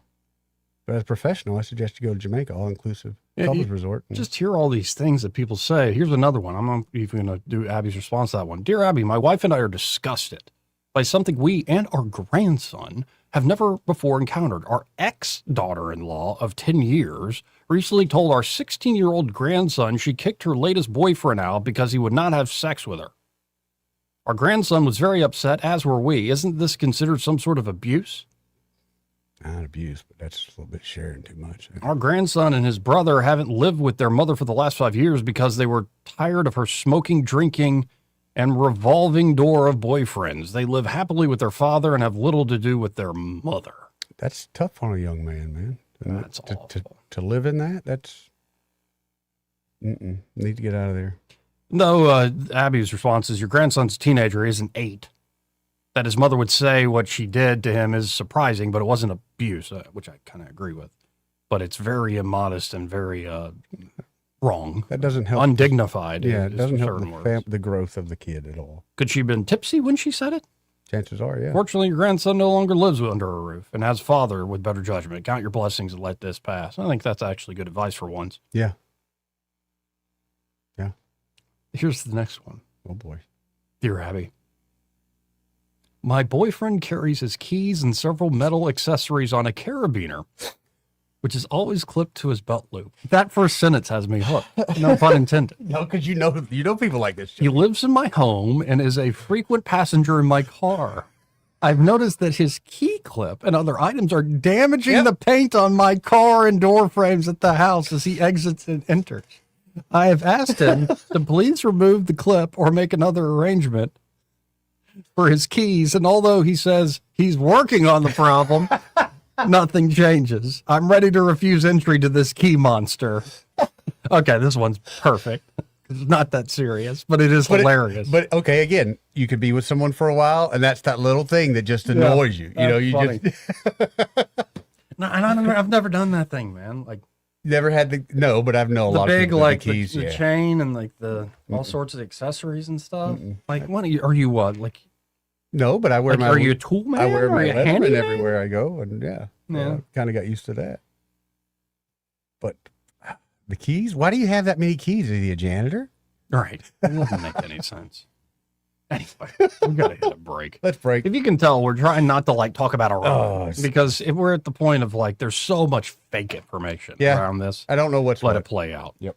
Anyway, we'll be right back. Oh, there's Judge Knapp. Want to carry News Talk in your pocket? Download the News Talk 93.1 app from the App Store. Available on iPhone and Android. Never miss a moment. Download now. With spring officially here, Pizza Perfect has sprung a great deal for April. Get a free order of breadsticks or cinnamon sticks with the purchase of any large or medium pizza. That'll make the whole family smile. Pizza Perfect's amazing buffet includes pizza as well as spaghetti, breadsticks, salad, dessert, and drink for only $13. The buffet is available Monday through Saturday for lunch and for dinner on Tuesday, Friday, and Saturday. Pizza Perfect is also available for pickup and delivery. Pizza Perfect on Coliseum Boulevard in Eastbrook. This hour of News and Views is brought to you by our good friends at Cole Plumbing, 279-8919. Cole Plumbing is number one in the number two business. You don't have to dig a hole. They have proprietary pipelining technology. Ask them about their tankless water heaters. Remember, when you have trouble with your bowl, call on Cole. For too long, Alabama's statewide news companies have shamed us for our conservative Christian values. Alabama deserves a news company that cherishes our culture, a company that isn't bought and paid for by the powers that be. 1819 News is that company. Run by Alabamians for Alabamians, 1819 News celebrates what is good and beautiful about our state, while exposing those who work against our values in secret. Just go to 1819news.com to learn more. Subscribe to our newsletter. That's 1819news.com. I'm Brett Lanham from Benjamin Moore New Look, and we couldn't have imagined how easy, affordable, and flexible advertising on the radio could be. It has been near effortless on our part. You could say our last 2 years have been the best in 10 because of a skyrocketing GDP. I say it's owed to Blue Water Broadcasting and their advertising staff. Radio works. It's as simple as that. Call us to find out how radio can work for your business. Blue Water Broadcasting. Local folks helping local business. The River Region's first and only news talk station on FM. Live local talk. News Talk 93.1 FM WACV.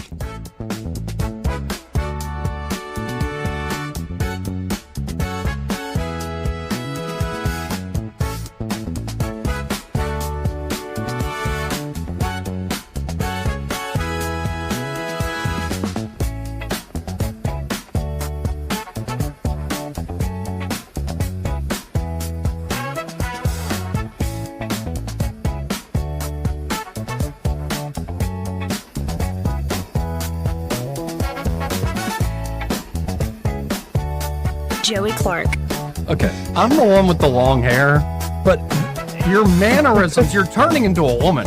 Gotta stop. I just caught it in the last little bit there we were talking. Yeah, you were doing gossip, number one, which is also a sin.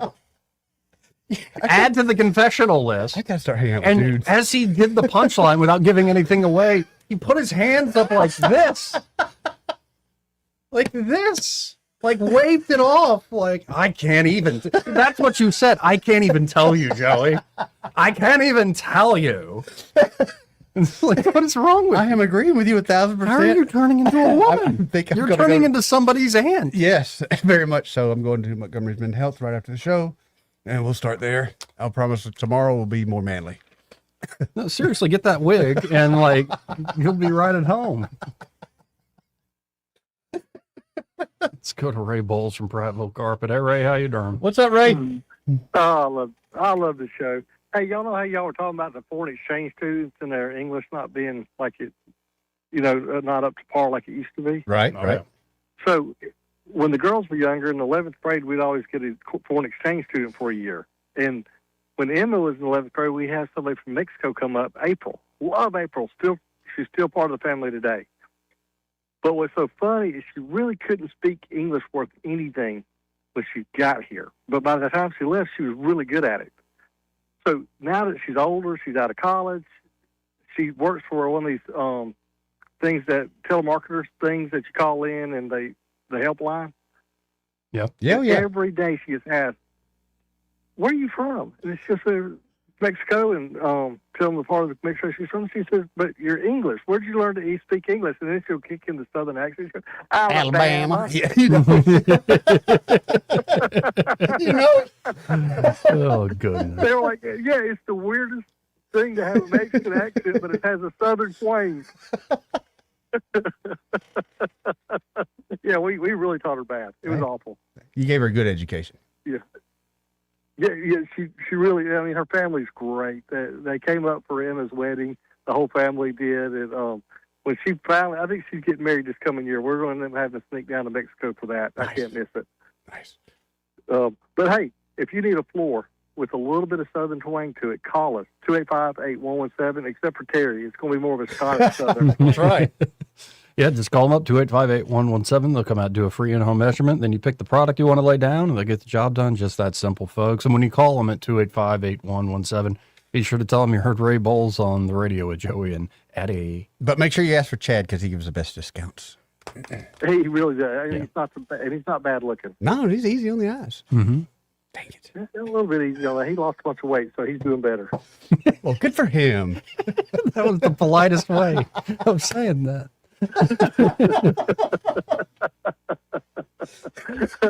He knows he ain't good looking. You used to be in politics. You are kind of, I get it. Yeah. Yeah. Why do you think I advertise on the radio instead of TV? I got a face. That's right. Face for radio, baby. I have no business being on TV. Well, guys, y'all have a great day. Hey, you too, Ray. Love it, man. Did we learn anything today other than you're turning into a woman? I've got to change my behavior, yes. I'm It's agreeing getting with you. bad. I didn't want to bring it up on air, but it kept happening off air. And then it went with Ray. Continued on. So, yes, obviously, I've got to find a solution. Something going on, man. Got to find a solution. We also learned that there is a ceasefire, even though all sorts of people are saying, no, the ceasefire is not holding. Okay, but who's then using their hands now? Using your hands to talk is not. That's just saying. Ceasefire, Joey. How about this? All right. This is why I love coming in here. Likewise. It could be it really could be the worst news day ever. And I could even have crap going on in my life, but it's a couple hours I get to just forget about it all for a while. Yeah, well, and we learned that if you had to ever confess your sins, it would be. I think we did an 18-hour fishing trip. Yeah, that'd be the at way to do least. that. And I kind okay, what happens? And this maybe does happen. If they just walk away, if they just had enough, they just can't take no more of the confession. Heard. I saw in one interview a priest say, like, if the guy's like, yeah, I confess that I slept with this girl last night. I'm going to do it again tomorrow. It's like, get out. Well, that one I understand. Like, but, if you're not taking this seriously, but please if I've leave. got somebody tied up for 13, 14 hours, at one point, they're just going to say, look, man, I got to go. Now, what's going to happen is they might call in an exorcist. Crap. Yeah. Like just knowing you and your past. They're going to cost extra? I don't know if it costs anything. Oh, really? Yeah. Other than your time. I don't have much of that either. And your repentance. Because you're going to really want to quit your ways. That's also a challenge. I do want to better myself, so there's that. Anyway. You want to go have some bush lights? No, I'm good, man. Okay, just you go do me, you. I'm going to go do me. Well, y'all stay tuned. Happy hour. Pamela's here. Greg's here. That's right. Should be a good time today. It'll be a great time. Y'all stay tuned. They're next. From the Riverside Chevrolet Master Control Center, this